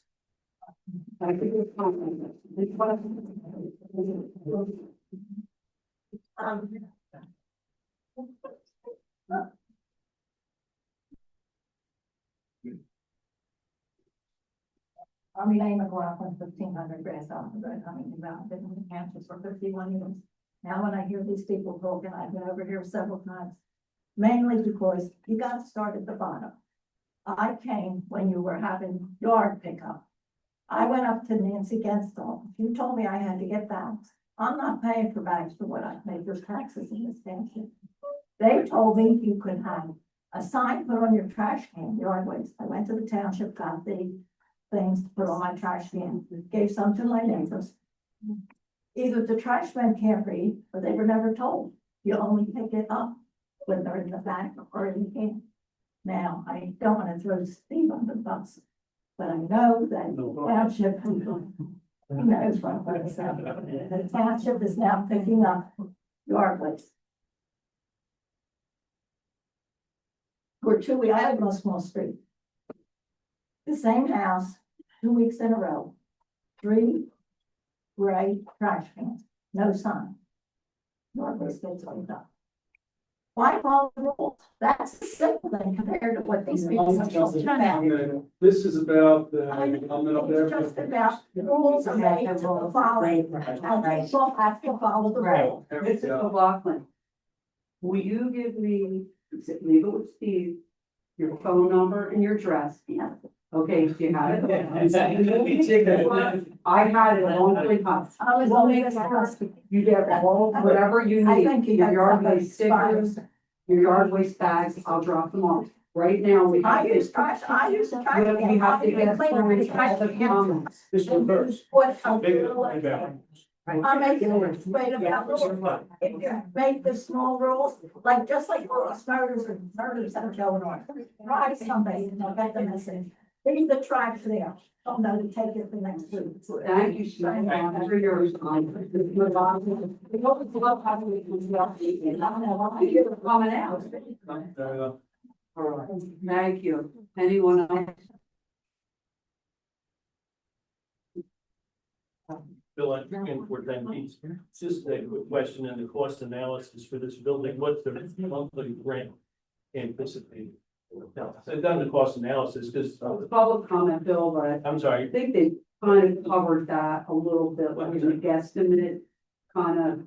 Under We can get 2 back to grand. you with that, under covered kind of Under 2 grand. last month, yeah. and the only other part was how many people are currently renting in the building? We can get back to you. Okay. Those, it's just. Question. public The comment. second one was how many people are currently renting into that? Thank you, Bill. Thanks. We'll get back to you with that. Anyone else in the room? So we can keep this one. My name's Stephanie Gilly. I live at 988 Thrush Lane. I live on Thrush Lane now. I'm Lower Moreland resident for 12.5 years. We bought our home doing our own due diligence, checking traffic, weekdays, weekends, varied time, driving through the neighborhood at different times to see neighborhood activity, noise, check Megan's Law, still the proximity to commercial zones. We picked Avondale due to the neighborhood and being close to transportation as well. And we wanted to keep that neighborhood feel. After listening to services this evening as well, saying that the property is owned business. I looked into our property, we're residential. When you buy a property, isn't it? You bought it, you sit on it. If you made a bad decision, that's on you. I made my decision as to what I wanted to buy. Sorry, I'm very nervous. So it wasn't a good business decision. I'm saying that I'm completely opposed to this project. I don't agree that this many apartments, this size, retail, sure, retail, small businesses, but I don't think it should impact the neighborhood. I wasn't sure. I did look online to see, what the studies done. Was there traffic, stormwater management, lighting, parking, were the studies already done and it just hasn't been publicized yet? And also, if this project does get approved and has the potential to reduce our home values. Also, the change in zoning, how does that impact our neighborhood? So say if me decide to open a business, a Bob the Builder business at my house and decide to have trucks in my driveway and employees, does my neighborhood get zoned as mixed use and not residential? No. Thank you for your time. Solicitor was said no, and that would be the next day, kind of room. Anyone else in the room? Yeah.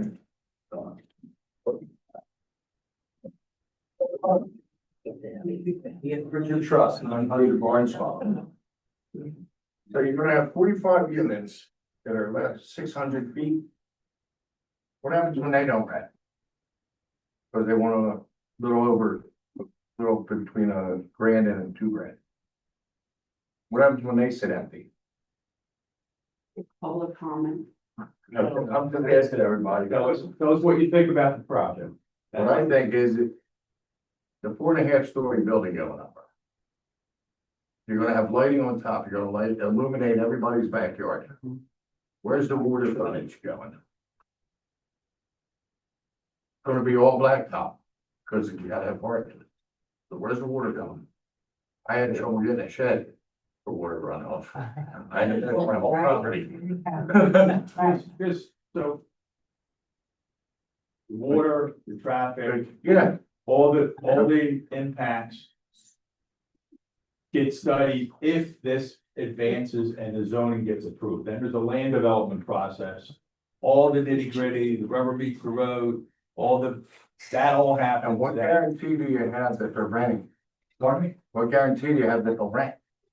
You're gonna have people For this process, I mean, and I think there's been some really good comments that folks have made about this particular project, but the developer, the owner of the building has come to us with a proposal, and the fact that they've come to us with this proposal, they must think that they're able to rent these units, what they're proposing, otherwise it would be, a different decision. Would any of you rent?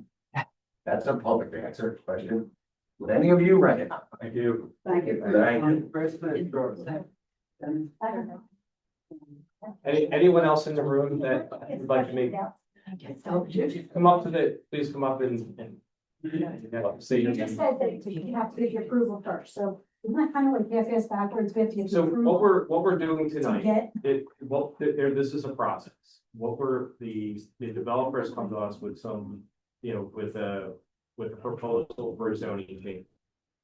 What we're talking about tonight is whether or not we can formally go through the process to review what the proposal has been for the zoning change. So we're not committing to anything tonight. Right, I understand All that. we're doing is initiating a formal review process in many cases, to ask a lot of the questions that are being asked. That's what we're doing tonight. Right, but again, you're saying that you're doing the process. Are you gonna say yes or no to him before all this work gets done? There'll have to be a proposal, and if there's things that come through this But then process, what happens if you do the work and it's not there, or wasting his time too? Aren't all of ours? They're trying to get the zoning approved for this. I understand that. Okay, and that's with every project that doesn't have the existing zoning. Or if they have zoning by right, so the zoning has to be present before they can go to the next step, which is land development or a subdivision. And that's where all the impacts get studied. They have to comply with the subdivision land development ordinance, or it's denied. So there's a zoning process. Okay, so you just said it though, so then if it gets denied, then he starts all over again and we start all over again. Well, if the board decides tonight not to move this forward, then they're on their own. I mean, that means it doesn't go anywhere. I mean, I just don't understand it, I'm sorry, I just. Thank you for your. anyone else in the room? Okay. Leah or Lon? Not that I see. Would anyone online like to make a public comment? Commissioner Mueller is asking. Oh, there's the answer. And people can't hear online. That's why we allow it. I just asked somebody. So please raise your hand. Hi, this is Anna Eberman. I live at 2616 Bonnie Lane. I agree with a lot of what everybody has said. The construction around here, I think everybody can agree, is abhorrent. I think we have not had a construction-free zone in Huntingdon Valley in over 5 years. It's nonstop around here, and I think it's ruining our aesthetic. I think it's ruining our quality of life. I think the traffic is unimaginable. And I can't understand why we keep entertaining more and more apartments here. You guys just approved BET. I think that was a big disaster. I don't know what that's going to look like when they actually start building it. To entertain another apartment complex is mind-boggling to me. I also want to say the commissioners are voted in to represent the township citizens. And all of the citizens that spoke today are against this. So I don't know why we would move forward if the citizens are telling you they cannot do this and they don't want to do this. Thank you.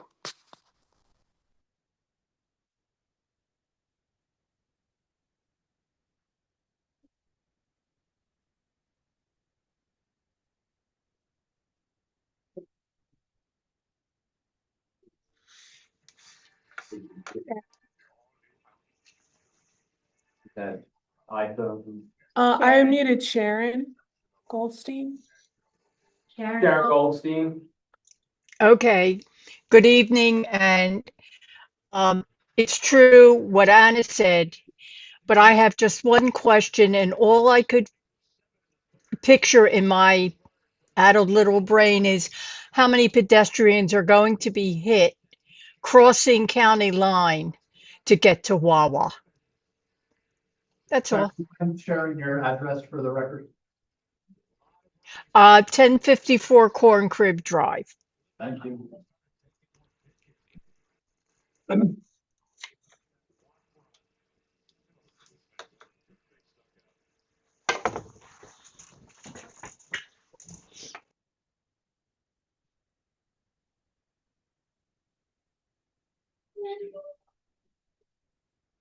That iPhone 4, is that what you're trying to think? Yep. iPhone 4, maybe. Anna? Anna. Yes, Anna Yakubov. I live at 706 Breaks Road. And I just wanted to say that I hope that we do not change the zoning. I've been living here for 7 years with my family, and actually more, 9 years now. And we moved from the city, and seems like a project that's better suited for a city life. We moved here to have like a quieter, more suburban life, and with all this, we're building this in the place that can support this type of infrastructure. We already have so much traffic. I get the police report at the end of the month or the beginning of the month. There's a car accident daily, pretty much, in Lower Moreland because of the way the traffic is set up here. And I just don't think this is the right fit for our neighborhood. So I really hope the board does not go through with the zoning.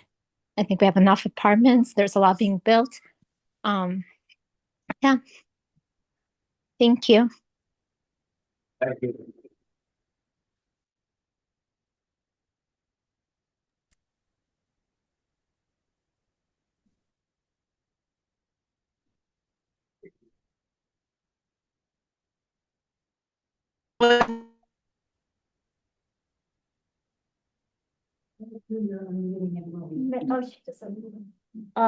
Megan. Hi, can you hear me? Yes. Hi, I just wanted to speak and say that Please state your name and your address, please. I live at 3860 Sheffield Drive, Megan Matuzak. I just wanted to say that I agree with all the comments that were made against the zoning change tonight.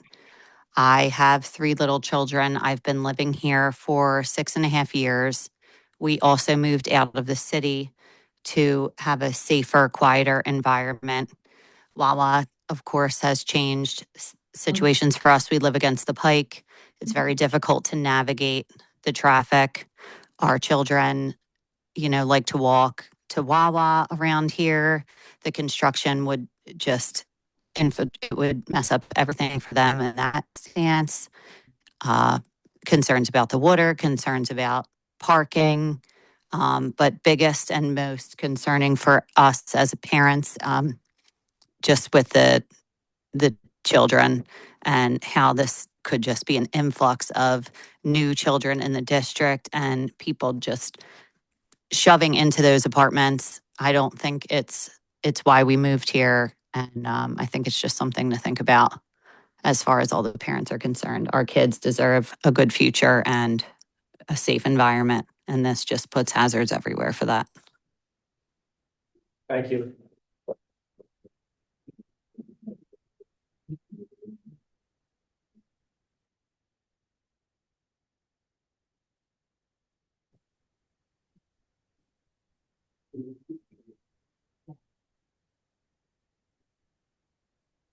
iPhone 3.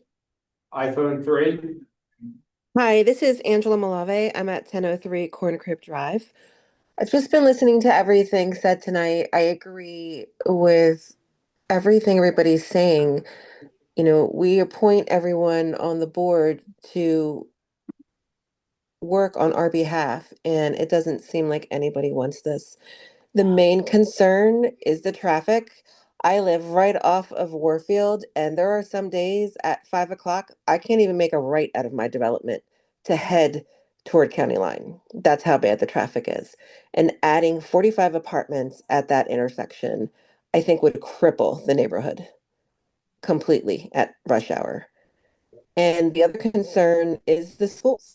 I do believe that what you're going to get in there are people, you're saying it's only a one bedroom, it's two people, but we all know in all the other apartments that have been built, it's multiple families and they're, sticking bunk beds or sofa beds, anything that they can in those apartments. And the schools will be affected. We've already added another school and we're still crowded. So that would be a really big concern as well. But the traffic and the safety, kids riding their bikes, there's no way that I would want to let my child cross over County Line Road with a bicycle if that were to be built there. It's already dangerous now. I can't even imagine the danger that the kids would be in that are trying to either cross the street with their bike or on foot or anybody. So I definitely vote no. Thank you. Thank you.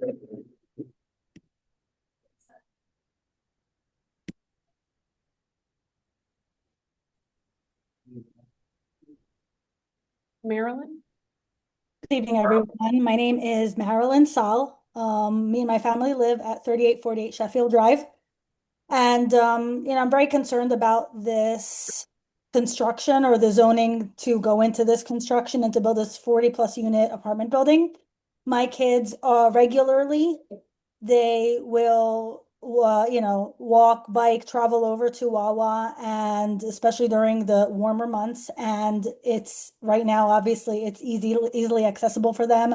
They're able to walk around, and if we have that kind of construction that happens over there and changes zoning over, I just fear, how it's going to impact the kids being able to still have a walkable area in the area. We live in the suburbs for a reason, and we want them to be able to move freely and be able to get to where they need to get to. I regularly drive during all times of the day on the Pike and on County Line. I cross over to Southampton very regularly. And, having one lane each way, traffic is already bad no matter what time of the day it is. And I do it every single day. So having that construction happen and then having 40+ units go into that space will just make it much harder to maneuver. As of right now, it's already an inundated area, and I don't think it's going to make the quality of living here any better. I don't see any reason for that. The schools are obviously concerned as well. I don't have to repeat what the concerns are. We know what that is. But, people that live in Huntingdon Valley do predominantly come for the school districts. And putting in one bedroom apartments is not necessarily conducive to, what we need in the area. That's just my 2 cents. I am in this corner and I would feel that as a pain point. I'm sure we're not the only ones. A lot of us in the neighborhood will have those issues, and I really don't see any benefit to it. If it was something really to benefit our area, I would say yes. As it is right now, it'll only make it much harder to maneuver. And I think the quality of life for the people that do travel in that area regularly and enjoy it will go down. Thank you.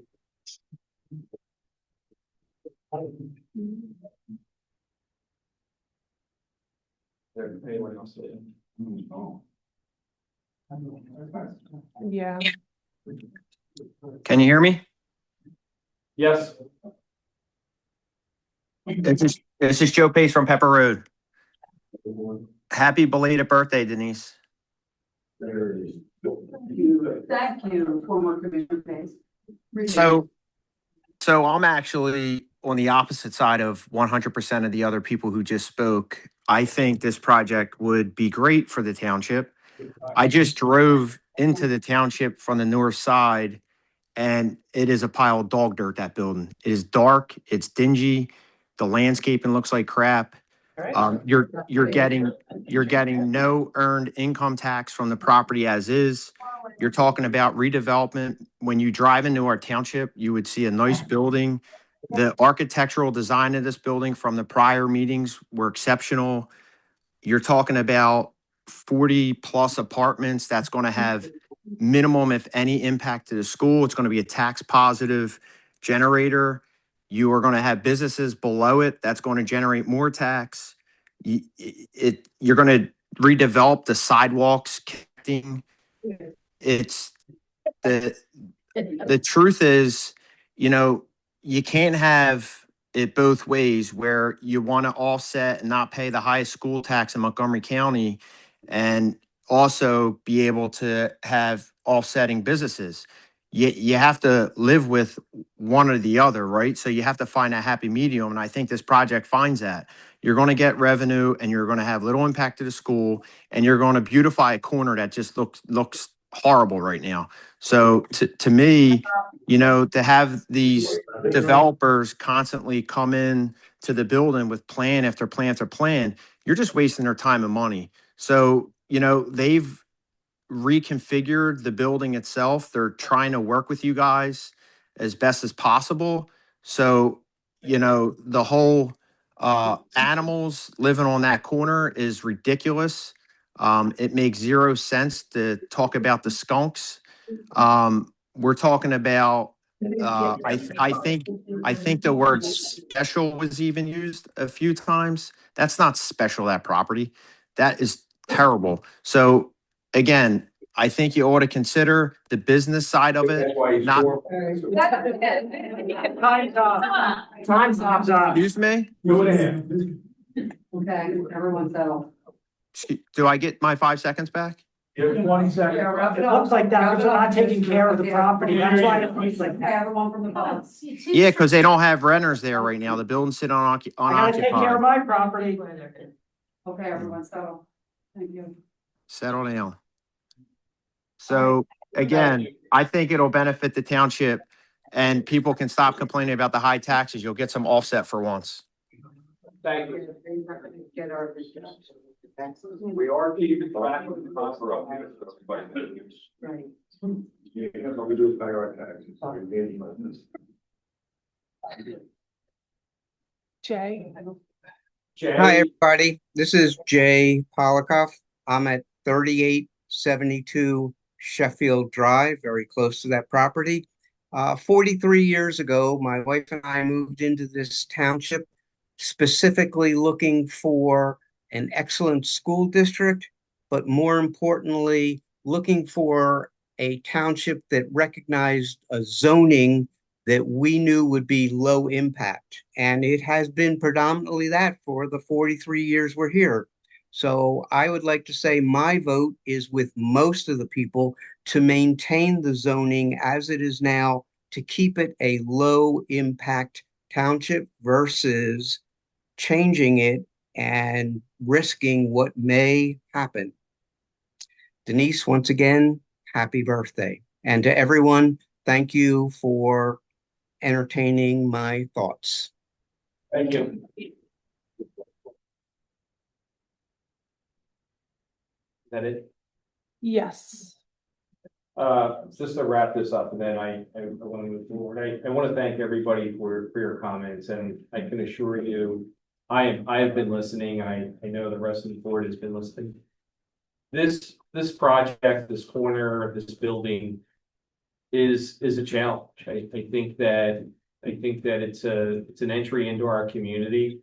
We have a building that is there now that we've tried for a number of years to try to figure out a way that we can have something that looks decent, that's not falling in further disarray, that satisfies, you know, what we're trying to do for connecting a community as well as for the residents, you know, certainly within Aberdale and Justa Farms. And admittedly, it's been a challenge.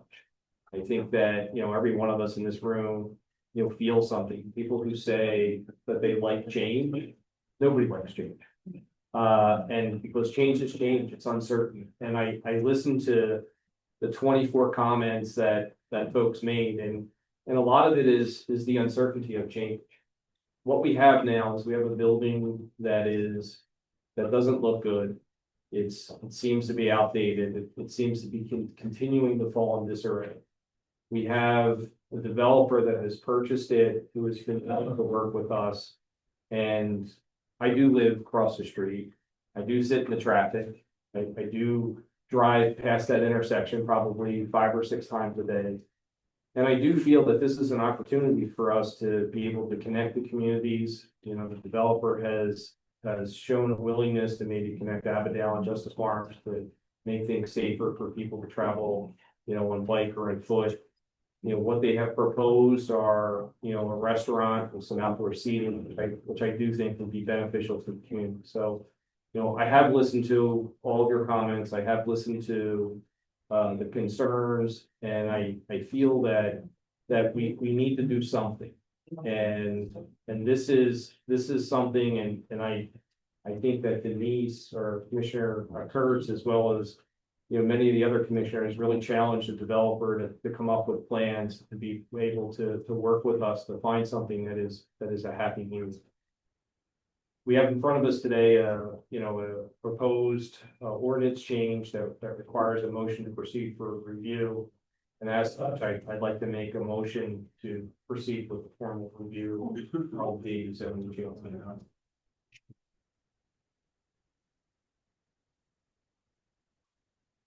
Is there a second? Second. Motion has been moved and seconded to move forward with a formal review of the zoning change for 3993 Huntingdon Pike. All those in favor, please signify by saying aye. Aye. Aye. Any opposed? Nay. Nay. I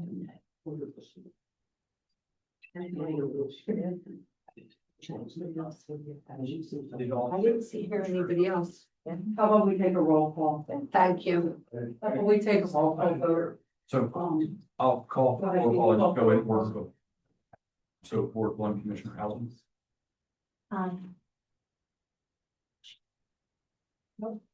Ward 2, Commissioner Dave. I'll be happy to talk to anybody. Ward 3, Commissioner Blanton. Aye. Ward 4, Commissioner. Aye. Ward 5, Commissioner Miller. Aye. Ward 6, Commissioner Terrence. Nay. So that is 4-2, so the vote is to proceed with. Next item on my agenda is the. Oh, they don't look residents. To represent the community, but these are the kinds of things. So this. Vote now. Vote now. That's a rush. Oh my God. I don't know why not.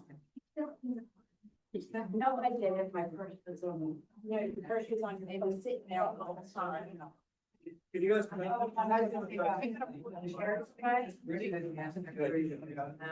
on, guys.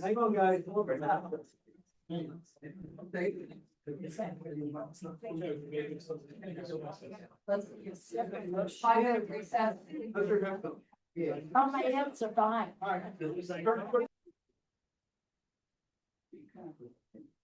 Reconvene the meeting 9:11. The next item on my agenda is the review of the building permits and that. For April, we had 59 permits issued, and we had 120 inspections. We had 21 removed with some owners or contractors. We had 11 use and occupancy inspections, twice for property maintenance issues. We had zoning hearing board last month, and Joe and I attended the PSATS conference and also a hoarding seminar. Any questions?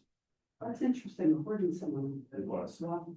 And how you deal with that if you come across it.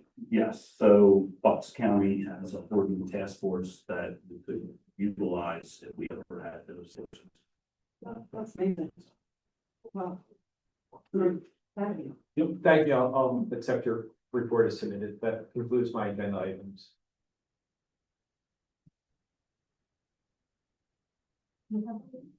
I do, welcome to the report.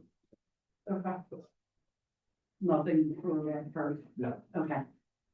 Next, the chair recognizes Commissioner Canale, Chair of Public Safety Committee. First order of business from United is to review and consider PA Act 134, 2022 fee schedule.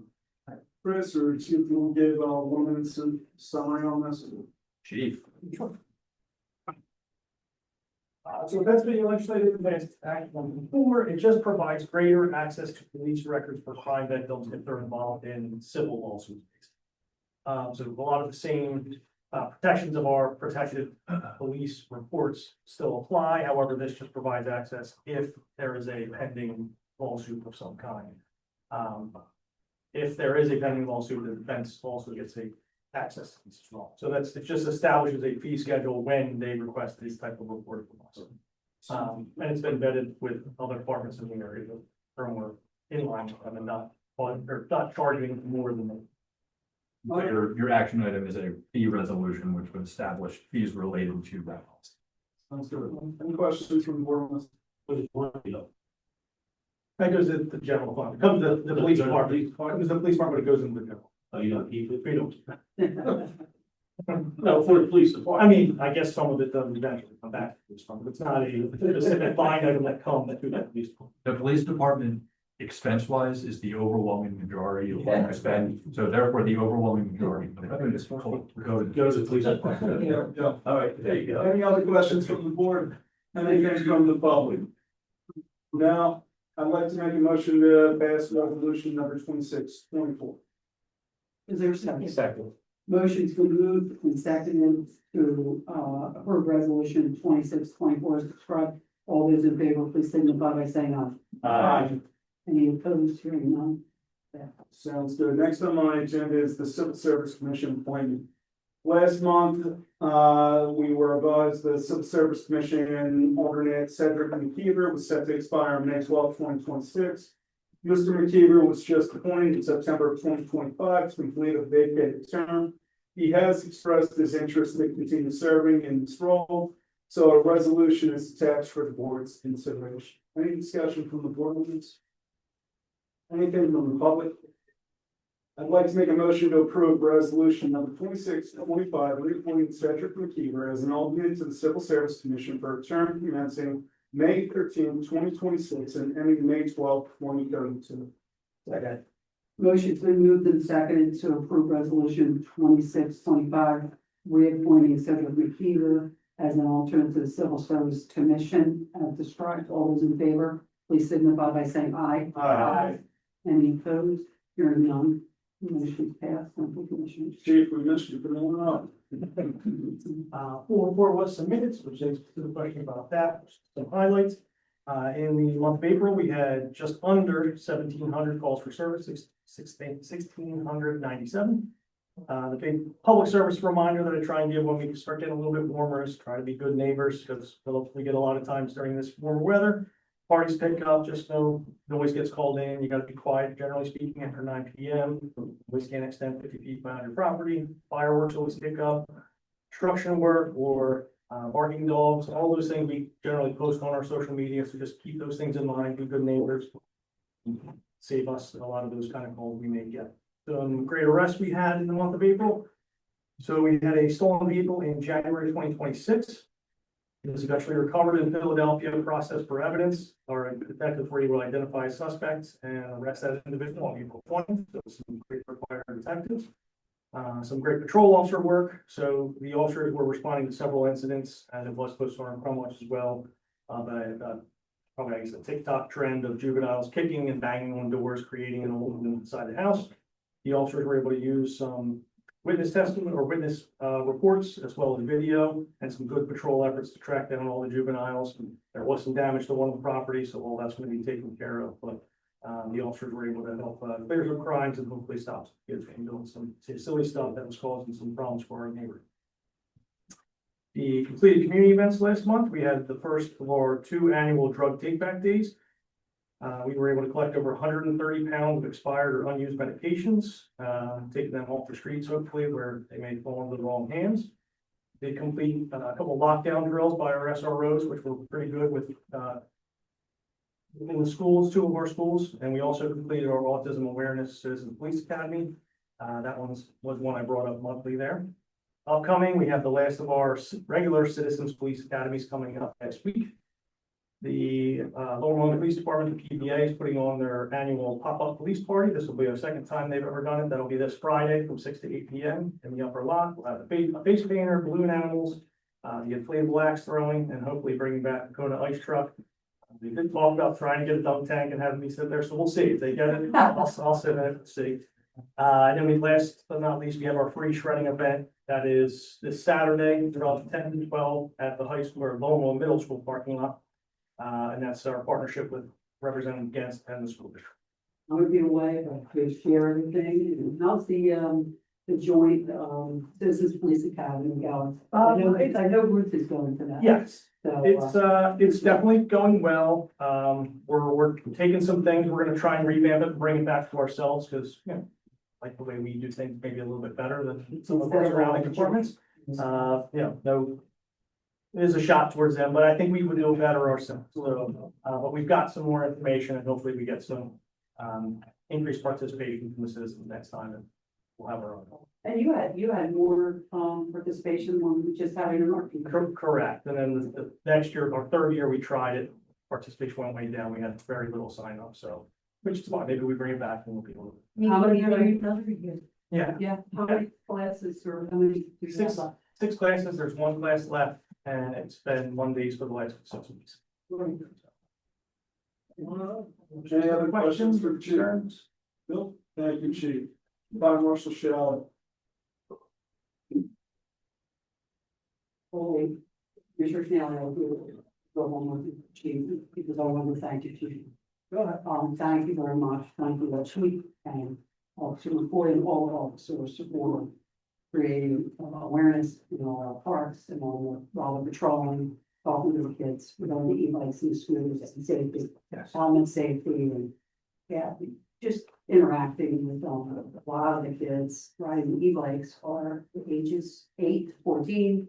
Is when I'm in the parks talking to them. I pick them boys how young they were, and they're really supposed to be 16, and it's just been a great experience to watch our officers interact. And, you know, they'll see me talking to the kids, and they're talking to the kids, and which is. It was a higher quality of life complaint that we got last month, so there was a lot of things, traffic related, the e-scooters and e-bikes and all that, so we try to make a concerted effort. I think I told you some of the positive things that I had a few little girls and a few moms come up, and even the boys thought their bikes and their scooters were traded in. Yes. So, thank you. That's it. Back to you. Go ahead, Bob. Good evening. Just a couple of quick things from my report. I attended a tabletop drill in Abington Township last month on a active shooter at the Willow Grove Mall on Black Friday, 8 o'clock at night. That was the designed exercise, and we had over 50 to 60 personnel from the surrounding townships. It went very well, was very well received. And we know everybody, we know all the players from the surrounding townships due to the Eastern Montgomery County Emergency Management Team, and for the last couple of years, and with our edits drill, so it went very well. Small fire on Byberry Road was a defective toaster in the kitchen. I want to thank Deputy Chief Middleman for the assistance on that investigation. We think we have the problem solved at 3103 Belmont Avenue with the alarm system. After I got my walking hours in, our walking steps in, and we worked with the contractor and the property maintenance guy, and we think we have the problem solved. So that was a little bit of work in progress, but we're getting a good handle on that building. I just was informed also last month that the work between Upper Moreland Township Police, Lower Moreland Police, and Abington Police, we had an arsonist who set a fire in Upper Moreland Township for a transmission shop. At the same night, he lit off a barn down on Huntingdon Pike and a shed at Abington the night before. He was convicted, he pled guilty, and is receiving 8 to 16 years up in a jail up in the upper part of the middle part of the state. So that was good teamwork between the fire marshals and the police departments of those 3 townships. Any questions for them? Chief Showmaker.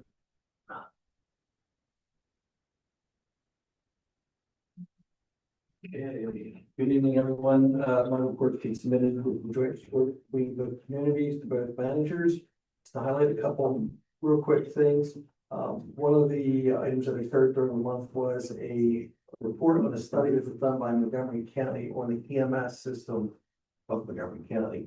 The took one of the comprehensive study of the entire system. We had an opportunity to participate in the review. There was 2 commissioners on there with us. And we made it an interactive discussion at the end. There'd be specific questions that impact us through mutual aid, which is a big problem for us. We have continued participation in our weekly or bi-weekly meetings for the building, the new structure. We were deep into the design of that, and we are working feverishly on that, trying to get caught up to the point where we can present, as the manager mentioned to you.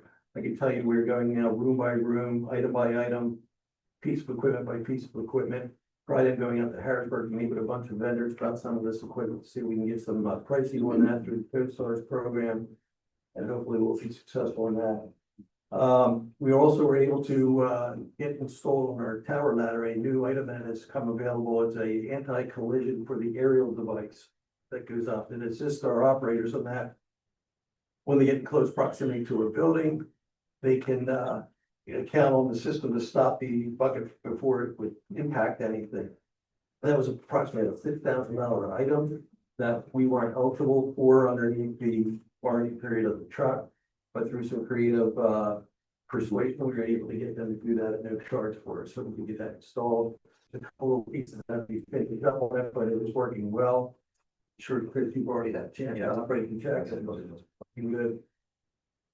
And currently we are conducting reviews for a lieutenant promotion up our career staff. We have a vacancy within our officer lineup. And we've been spending a lot of time on that. We hope to wrap that up next week. As far as notable responses on 4/29/26, we were dispatched to 800 Tomlinson Road in Bernathen. It was for an automatic fire alarm at the Mitchell Performing Arts Center up at the college there. On arrival, the first arriving chief had a smoke addition within the building. We were in service there for about 45 minutes with smoke, and it will turn out to be a problem with the HVAC system. As far as fire calls or emergency medical calls for the month, for Bernathen, we had 7. In Lower Moreland, we had 104. Outside our area in the other jurisdictions through mutual aid, we had 96 calls. For the month of April, we had a total of 270 EMS calls, and year to date, 836. That's on track for our high year again, so we'll see what happens. Fire responses for Bernathen Fire Company, we had 51 responses for the month of April, and 174 year to date. And for Huntingdon Valley, we had 44 calls for the month, and we're at 162 year to date for them. That concludes my report. Any questions for the chief? Go ahead, sir. Fire truck, home. Fixed it. On the parts order, on the Thursday that I was notified that the truck had an issue. We had the repair center come down, take a look at it. They immediately ordered the parts up, and we waited for them to arrive. We authorized them an overnight expense we covered, and we had to do that. Just waiting for it to show up and be installed. Truck's still in service. It's a fire rescue vehicle. We covered that. Yeah. As the ladder truck stayed, the tower truck stayed in Huntingdon Valley Station until this truck gets repaired. As long as if I have 8 people, I may move it up to the other station, and I can provide immediate response with it, so it may go up there, yes. Do we have 8 people up there all the time? No, So when we don't have 8 people, it it does, stays, it stays down. stays at the valley. That's the agreement. We have a policy that's written on that in place. All the officers have been aware of that. They've had that policy in place now. Because it was a trial period to see how it worked out. Right. But we can put 2 pieces on the street immediately. That's what we're gonna do. If you have- That's fire protection. If you have 2 EMSs, that's 4 personnel, so you can only put 1 piece on. If we have to out, that's Yeah. correct, yeah. So with 8 personnel up with that fire station. But if you look at the probability of us Yeah. being able to staff that versus having it down there, we're probably not gonna get out during the day, the chances are much greater we're gonna put it on the street. In fact, we did occasion today, we needed it, we didn't have it. And we sent our extra crew down to pick it up, and no one else showed up, and by the time we got down there, we had people evacuated from the elevator and stuff. That was until 9. That was another type of deal. High school, yeah, great elevators at the high school that we had. Second time. in the Brand new, right? Second time. in the week. Oh, they fixed all that. So did they. But- Yeah. And then we had a case where one of the students that were in there were having a panic attack, so. we had to- All right, any other questions for the chief? Thank you. Thank you. No, thank you, chief. Brings me to my liaison report. First one is civil service. We have a meeting upcoming on the 19th. So there will be a report next month on that. Next one is for the library, tomorrow, May 13th at 7 p.m. Herb Kaufman will present The Secret Army, Secrets and Spies of the Revolutionary War. Please RSVP on the library website, Monday, May 18th at 7 p.m. Join us for Tired of Being Tired, Practical Science-Based Tools for Better Sleep. RSVP is requested. The library has a weekly email newsletter in which they are sharing upcoming events. You can sign up by calling the library or going on the website, hvlibrary.org. That's all I got. Back to you, President. Thank you. Next, the chair recognizes Commissioner Bland, chair of the ordinance committee. Oh, to you. Thank you, Commissioner Kurtz. First item on the agenda is review and consider traffic related ordinances. Excuse me. So last month, the board authorized advertising ordinance that recommended by the traffic safety unit to establish stop signs at 4 locations in Ward 1. Those locations were on Frederick Road, northbound at the Road intersection, on Robert Road, that was northbound at the Frederick Road intersection, also on Robert Road, southbound at the Frederick Road intersection, and Robert Road, northbound at the George Road intersection. The ordinance has been advertised as prescribed by law, and it may be considered by us tonight. Does anybody have any additional questions on this ordinance? No. Anyone from the audience? Has any questions about this ordinance? Is there anybody online? Hearing no questions, I'd like to make a motion to approve ordinance number 793 as described. Second. Motion's been moved and seconded to approve ordinance number 793 as described. All those in favor, please signify by saying aye. Aye. Any opposed? Hearing none, motion's passed. Thank you. Next item on my agenda is to review Building Code Board of Appeals appointment. So this is just a advisement. The term for the Building Code Board of Appeals member, Craig Colbert, is set to expire on July 16th. Mr. Colbert has expressed his willingness to consider serving in this capacity, and I will include a reappointment resolution on the July agenda. So be prepared. The last item on my agenda is to review and discuss the zoning hearing board. So the zoning hearing board has 4 applications on its May agenda. They'll be next Thursday, the regular scheduled 3rd Thursday of the month. The first is application number 26-02. This is the application of Chad Glickstein of 290 Welsh Road, which had previously approved this year, but we discussed this in meetings past. This was appealed by us due to a clerical error and has been remanded back to the zoning board. The second application is application number 26-05. It's the application of Jeffrey Silverman of 798 Welsh Road to permit bicycle rental use for their property along the Pennypack Trail. The third application is application number 26-06. This is the application of MAG Company LLC for 2028, 2056, and 2062 Huntingdon Pike. They're seeking 3 variances, which I'll read down. The first is to allow outside storage of landscape material and building supplies to be located in bids which are not completely enclosed in 6-foot-high structures.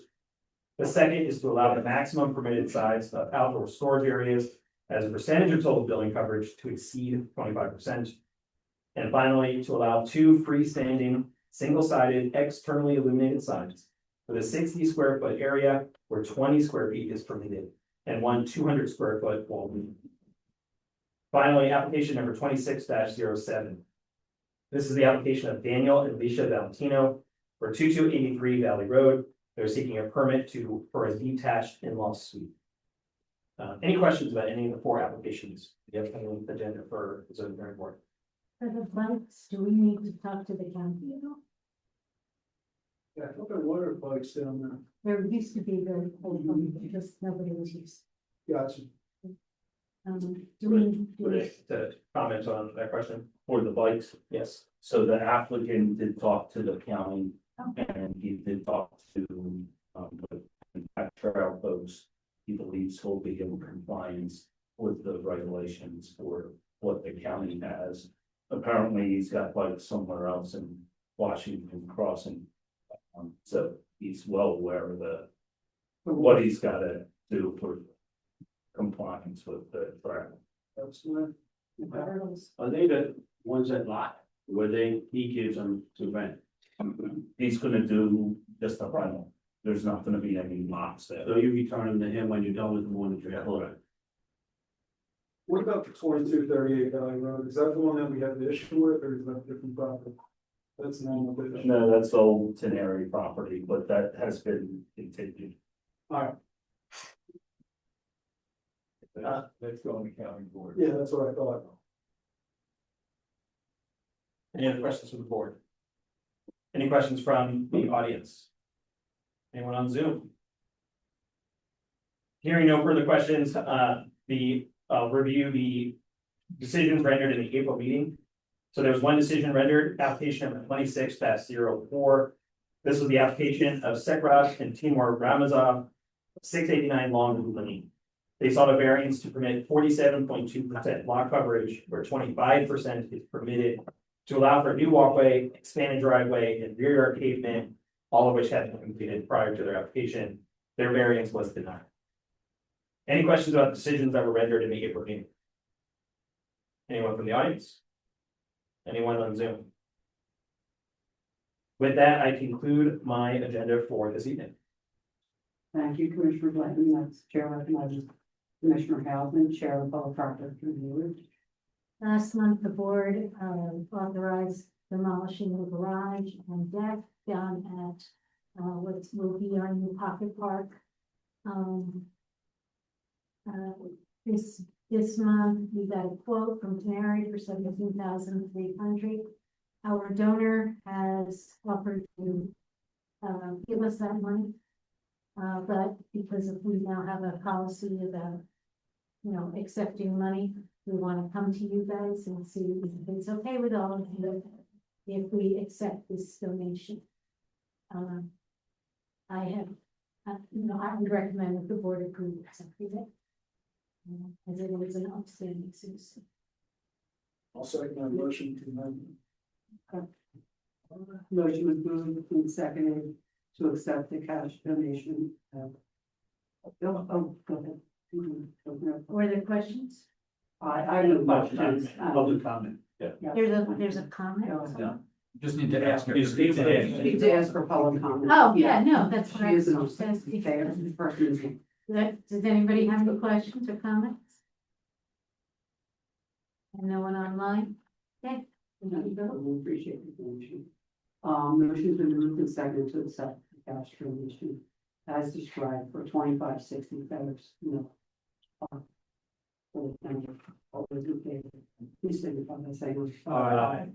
Any opposed, hearing none. Next is the Historic Architect Review Board. We've approved 2 signs, one for MV Dance Fitness, which is by Well. Sign is already up. And it's fine. No big deal. He's got for that tone. I don't love it, but I don't think it's, it's not that big a deal. And the other is for Moreland Professional Building. It's just a color change. It's gonna be a white background with some lettering. It's very simple and not big. It fits in the existing structure of what was pre-stated. I have a question about that sign. So it's white and then has burgundy letters and then they're gonna take burgundy and I guess make that white and then the letter will be burgundy. Yeah. Okay, and then the corbels on the top are kind of with the blue, the white and blue. Then change the color of those, you just. You're gonna go white. They're gonna go white, okay. That will look better. Yeah. All right. She didn't, it was her sign guy that made the back blue color. Okay. And And the corbels. Yeah, Okay. and she preferred white. Okay. Thanks. Okay. Any questions from the board? Any other questions from the board? Any questions from the public? Okay. And I make a motion to approve the decisions 2603 and 2604 from the Historic Architect Review Board. So motion's been moved and seconded to approve applications 23 and 26. Do we need 2602? Yes. Oh, no, 2602 was not approved by the harbor board. 2603 and 2604 application 2603 and 2604. Yeah. For the heart, all those in favor, please signify by saying aye. Any opposed, hearing none, motion's passed. Okay, back to you. As far as the sewer report, it was a relatively uneventful month, thank God. You want your sewer to be relatively uneventful. The only thing that I have to report is that the planned clarifier changes for the Chapel Hill plant have begun. We approved this last year for the budget, I mean, it's gone through a long process and we're very happy that it has actually done. So, does anybody have any questions on the sewer? Anybody in the public? One thing I mentioned, we did have our spot DEP inspection at the plant, and once again, Frank passed the flying colors. So we always have minimal fines here, we have a little phone, but besides that, we always have top notch. Chris got the report. Yes. Today. Okay, well, thank you very much, Steve. And that completes my report. Welcome. Thank you. Someone to bring out the next chair recognizes Commissioner Davis, Chair of the Public Works Committee. Thank you, Commissioner Kurtz. I'm going to turn it over to Steve with your report, please. A couple things, so this is obviously we're prepping for paving. We already started, we did a couple inlets and some curb and gutter on roads and Eagle Road that was bad. We'll move over to the other sections of the proceed. We haven't heard from our contractor yet about when we're starting. I have reached out to the state though to keep an eye on the asphalt index price. So before we even start, I'll talk to our municipal service representative to make sure where we're at, so we get some kind of idea if we're gonna go over or if they're eligible for that, then we can decide what we want to do to stay within our budget. And we did just send out the contract out today, since they gave us the bonds and all the things that go to close that out. Oh, okay, all right, so still process. Oh, yeah. Yeah, all right. Yep. So we have a lot of fun. We continue to sell extra 96-gallon trash containers. If you guys have anyone who wants one, come in the shop, pay Kelly, and then we'll drop it all that day. We have a lot of swap outs of the 96-gallon recycling containers. So we did do a second order, we might have to do a third order, but that seems to have slowed down a little bit. That's gonna run into about Yeah, switch out to 64 with the 96. We still continue to get a lot of people who want a smaller can. So we are out of the 64-gallon trash cans, and I have about 2 48-gallon trash cans here. So at some point we'll have to decide if we want to keep a little bit of that. Stop. Our waste continues to be heavy. We actually have both our trash trucks out now. So our whole truck we did fix, and this was the first week we were able to send out 2 trash trucks to get done. But it's still taking just about all day to get done. So we have Monday and Tuesday. Steve, one of the questions on bulk trash, you made a permit for like a couch or something, or you just put that out on the You're ground? allowed to put out one bulk item. Bulk item is a couch, a chair. It's not extra cardboard, extra trash.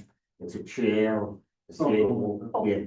There's that one, your second pickup of the week, you can put that out. Gotcha. No permit. No permit needed. The only thing you need to call in about is anything was free. So even a bulk item now, where before was an appliance, now a washer, a dryer, they'll take that on your second pickup. Gotcha. What do you? They'll take it on your second pickup, yeah. The only thing that needs to be is anything with freon. A refrigerator or air conditioner, that's once a month. So the residents don't have to mitigate a waste permit anymore. Just for Freon. Yeah. Like, they do, yeah. Gotcha. We discovered a broken storm pipe under the sidewalk on Glendale. We were able to fix that pipe and re-pour the sidewalk. That's all done. We had our pre-construction meeting with Tim over around John Basin. That project's underway. We talked about the garage. I talked with several contractors to get those prices. We're working on the roof. Our contractor started the roof project at the pump station, the roof and the capping. That was all through grant here. for our birthday this year. Right, and we did one in Elmore between Leah and Commissioner Kurtz. We had tons of kids. It was really great. That actually the 2 hour event, the one we were done with in a little over an hour, there were so many kids there. But it's, both events were really good, really well attended. We had brownies, Girl Scouts, and Moreland Township, and then Bridgeway, we had National Honor Society. Like you said, the kids, this high school really good. They're great group. I stay on PennDOT about the potholes. There's not much I can do. There's the sinking, everyone knows about the sinking plate at Pine and Tomlinson, Philmont. You know, I take pictures and told them about that. We have another family inlet on Library and Hillcroft. I sent them pictures about that. It's all PennDOT responsible, so. You want on the hill ponds. Yeah. Email though, has been a lot of things on and now that, PennDOT and maintenance representatives. He's been on the phone, he's been working tirelessly. Or just, we'll stay on to their film. Yeah. I did, one thing I forgot to point out, I attended the Montgomery County Commissioners Consortium meeting with the utility roundtable. So got a lot of really good contacts for Verizon, Comcast. Actually, a couple of them already worked out, where I sent the pictures and they were able to take care of some issues that long standing that we've had problems with. So it was a really good meeting. Did they ever pay the bill that we signed? They will not pay that bill. They say go to the property owner. Are we still waiting for Verizon down at, Red Line in Vermont? Yep, so I saw them there. And they're today working. We did talk to Art. That's the only one. The Verizon's the last one in there, and the Pico will come in with the poles that are there. Does that have? Our contract has been great. Is it still on schedule to finish this time? I believe so. So this summer, Yeah, yes, yeah. their original June target, I think, was Yeah. relying on the utility being. It was impressive. They had a utility coordination meeting, they did a bunch of these all area, where everybody comes in and knows exactly what they're talking about and says, here is the timeline that we will follow. And then some of them they'll follow. Well, the weather dictates that too. Of course, the Yeah, weather. I mean, if you run into weather, snow, I mean, you might as well forget it. You've blown that schedule out of work, so. I mean, the poles are in, right? What I Yeah, the see- poles are all moved. It was, it's the same coordination effort that they, Pico moved the poles, they moved their lines. Then Comcast was actually in second, they moved their stuff. Verizon was the one that had some stuff that's underground, that goes to those poles, and then they're the last ones there. So once they get done that intersection, then they repave it, correct? Yeah. So the traffic lights coming toward making a left on Red Line going over Philmont, are we going to have it turning out there, or are we gonna just go on green and turn up the hill? I have to look at the plan now. It's all new traffic lights. Right, So I know I it's all have new, yeah. to look at that plan. I'm not sure what we did. Yeah, it's a matter of whether or not they're done to try to get that road. Well, they did something, right? Yeah. Okay, that's what I thought. Yep. All right. Can I ask you just a question on what's the latest ETA for the aqua work along Philmont? I know the last So time we they're spoke. telling me they're gonna pave that review. So I did see, I drove out there today, I did see that they did all the services look like they're done in all the yards. Yeah. So they're getting closer. They were doing some base repairs today, so he's telling me June. Okay, final paving. Oh, perfect. That was atrocious. Will that be Oh, a yeah, so. nighttime job or daytime job? Daytime. Read that here. With the houses there. Mill and ain't nothing. Okay, hold on. Are they gonna take it all the way down to the intersection? I don't know how much. Really, Or they're. It's- It goes through. I know it goes down to the Brief VUT property. I don't know if they're gonna do that middle section from where they stopped last time through the intersection. I don't think so. That'll be PennDOT. We still have to go to some houses. Yeah. The one block. Mhm. So Steve, they're not gonna take it to Library? Yeah, so they'll pay from Byberry down to right short of BET. That's their fifth, from BET down to. Do you want the it down? eight Arctic place, it's the only place that it wasn't. In the middle section, right? Yeah. But I'll check with Alfred. Thank you. Okay? Thank you. Are there any questions from the public? Listen to Judith. And is this a public works report comment or a public comment? Unfinished button. Thank you. Well, Thank you. public works, or public, rather. Public participation from. This is, my name's Mark George, 2414 Dale Road. Just had some comments on the Hightop project. I feel Commissioner Mueller's positive presentation is far from neutral. I don't appreciate the skill. That shouldn't be the place of any commissioner. Just the facts. And I detected that, and I'm disappointed at that. Shouldn't happen. The zoning text amendment change is not our township's problem. We shouldn't be bending over backwards. That's how I feel. And, you know, dropping these developers on. They don't, that was a decision someone else made, and you now asking the entire township to accept. Well, that's a great idea.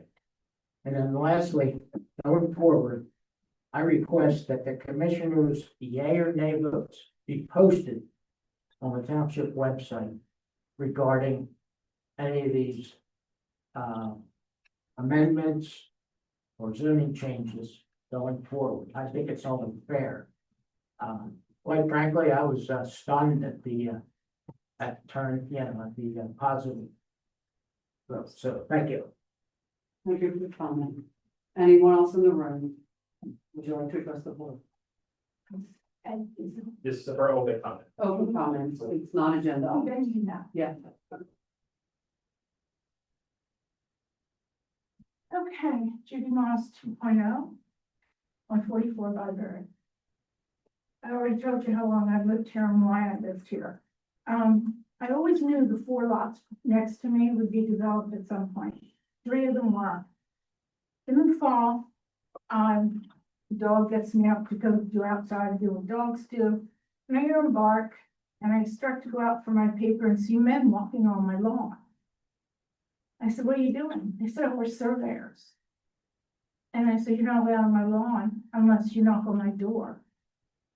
We were gonna do that, but we figured it was too early. I said, "Then come later." And that's how I found out the lot next door to me was gonna be developed on. Apparently in Lower Moreland, if your neighbor widens their driveway by 2 feet, you get notified. If they're gonna take down every damn tree on a almost half acre of ground or whatever it is, nobody has to tell you anything. Ted was very helpful when I called code and explained everything to me. But I think we need to either have the person who's going to build somebody to notify the 6 or 8 houses that are going to be impacted. This little plot of land, when first time I moved in, my first neighbor had lived there since 1962 when these homes were bought. And he said, "You're going to love it here because your house is on the deer path." And for 44 years, I've had deer that come walking out of that, up from Pine Road, from the golf course, come up, go through my front yard and walk away. I haven't seen a deer. We had foxes have the kits. But nobody told me that every single tree on that property was going to come down. Those trees kept my air conditioning bills down, everything. So the first time they come, Spencer, they have 4 gigantic trucks. Now in front of my house, there is room for parking because originally it was going to be a turn lane, but then they made it for the house across that road. So yes, you can park there. And sometimes when the funerals are too big, they park there, don't care. but these were 4 huge black trucks. Now, for me to make a left turn with all the work on Philmont, it feels like it's been going on for 3 years now. The traffic goes all the way down the bottom of the mountain. My husband called it Space Mountain, all the way to the bottom and all the way to Pine. And when we're trying to get out on that, we're depending on the kindness of strangers. And 9 out of 10 times, it's either a woman or a delivery driver. It's very rarely man. I'm sorry to tell you guys, step it up. So I'm trying to get out to go to an appointment. And there's these 4 big trucks there. And a woman stops and goes, go ahead. And then she turns to talk to the person next to her. I'm easing out, and the light had turned green, and a white SUV came into my line of sight, no lie, already up to 40 miles an hour. And if I hadn't been going 2 and was able to brake and pull back, I'd have been T-boned, and then you wouldn't have to hear me talk anymore. So when I came home, I went over and talked to them, and they said, well, we were told there was a parking spot and we could park here. I said, oh yeah, you can. But my son's a lawyer, and if I get T-boned and I die, you're not going to have Spencer's Landscaping anymore because my son's going to own it. So they moved on to our cul-de-sac, which made it a challenge with the trash truck and the buses, but at least nobody was going to get killed going out. So the first time on the weekend, they took down all these trees. And then they came back like 4 or 5 days later and finished the job. So when they had started the job on a Saturday, and on Sunday I hear all this noise on my front porch. Now my front porch is covered over, but it's open. And I have had forever a wreath on my door that I call the duplex because 2 birds always make nests there, one on the top, one on the bottom. And I look and I see a hawk fly from under my porch. Now, I have never had a hawk come under a porch in my life living there. And I go out, and the nests are intact, but there's little broken eggs with dead little babies in them. There's a whole mess over in the corner where they demolished a baby rabbit and a bunch of bird poop. And I'm like, what the heck is this? The guys come back like Wednesday and they say to me, can we clean up some of that brush there? I said, well, that was actually the former owner's tree that fell and she didn't pay to have it taken down. So I was off on the hook for a couple of hours. So I said, sure, I would love that. So he said, oh my goodness, look at this poor little birdie in the egg. And I said, yeah, it was a hawk. And if you look over there, there's the remains of a rabbit and a bunch of bird poop. And he said, oh yeah. And I said, when you were cutting down the trees, was there a large nest? And he said, oh yeah. And there was a beautiful hawk and she was just flying around and squawking at us. Well, a hawk is a federally protected species. At that time of the year, there were babies in that nest. And it is a federal law. You cannot kill babies. Now, if Lower Moreland did as they should have done and would have had an environmental committee to check properties like this, I wouldn't be considering a class action suit against Spencer and possibly Lower Moreland.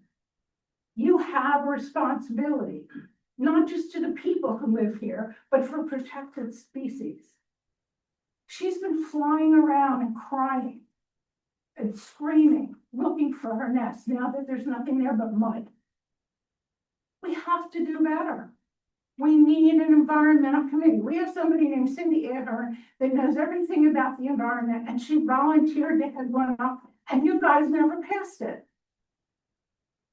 I don't want to sue my own town. I want you to do what's right. They took down every tree. Maybe there were 2 nests, maybe there were 3. The guy only admitted to 1. Can we do better? Can we finally get a committee together so that when a property is going to be built on, that they can be checked for nests that are protected by the federal law as well as Pennsylvania? Could call Josh, I don't know. It's not, we don't live here. We don't live. Part of the charm of this town that I've come to love over 44 years that I wanted to live in since I was 7 was the wildlife. and was the way we all supported each other. Please pass and get an environmental committee together so we don't violate the law again. Thank you, Jean, for your comment. Anyone else in the room? Anyone on Zoom? Any hands up on Zoom? No.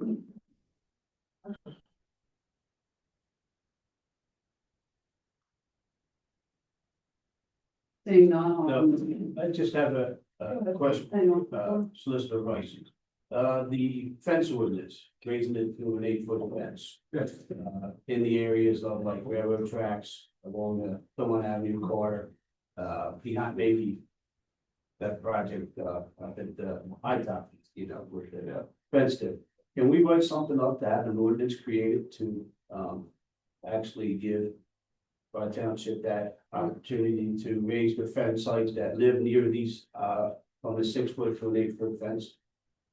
I mean, yeah, board authorizes me to do that. You know, I think we need to know what are the specific parameters. Yeah, so our intent, Commissioner Kurtz brought this up on your behalf. So to John's point, we need to develop exactly like what the ordinance language would be, but our intent is to at least have an outline of that for you to consider advertising or like authorizing into the process at the June. Okay. And Chuck, you and I spoke about more on, the commercial or industrial, more on the REV or the Dale Road along the railroad tracks. You have side yards along Dale Road, Red Line Road. So if you say from Huntingdon Park down all there the way, that have the railroad tracks along the side yards where Right. they're like a single home, that it won't affect the neighbor. So it'd be kind of Right, all Ward 2, I'm afraid. right, and you also have Byberry Road, the people's real yards go to Byberry Road, which they might like a little bit more quality of life and a little bit more sound barrier, where they can raise their fences to an 8-foot height there along that part, right there. That's gonna require some really careful language. No, right, Because Yeah. each side of Byberry Road, for the most part, is going to be residential district. Sure. Side, right, I think our premise is that we want that you would be protecting homes that adjoin either some sort of commercial, non-residential district. So how you would, like, what the zoning language would be to do that when it is two adjoining residential. But it would I have, see what you. because the okay. road itself is in Right. a parcel that is. I got you, within. I got you. So the language to do that, if the majority of the board wishes to do so, Okay, that is more complicated than the I understand, yes. The original intent was to start basically Well, small, in right, the back of the commercial Sure. district. Yeah. First, so Solicitor Rice was gonna take a look we'll get some. at the map, Yeah, we you know, have to get the parameters, from you know, is it residential up to industrial or commercial Right. or you know, Major major road. road, Right, neighborhood, I mean, you know, it's, all right. but yeah, it's. Some roads have the front yard on the state road. I understand that. Backyard, Right. it's a lot. Yeah, we have to look at it. Right, and you and I spoke about that, you told me to look into it. Okay, thank you. You're welcome, as always. So, anyone else? Motion to adjourn. Motion to adjourn. Motion moved in second to adjourn. All those in favor, please, saying aye. Aye.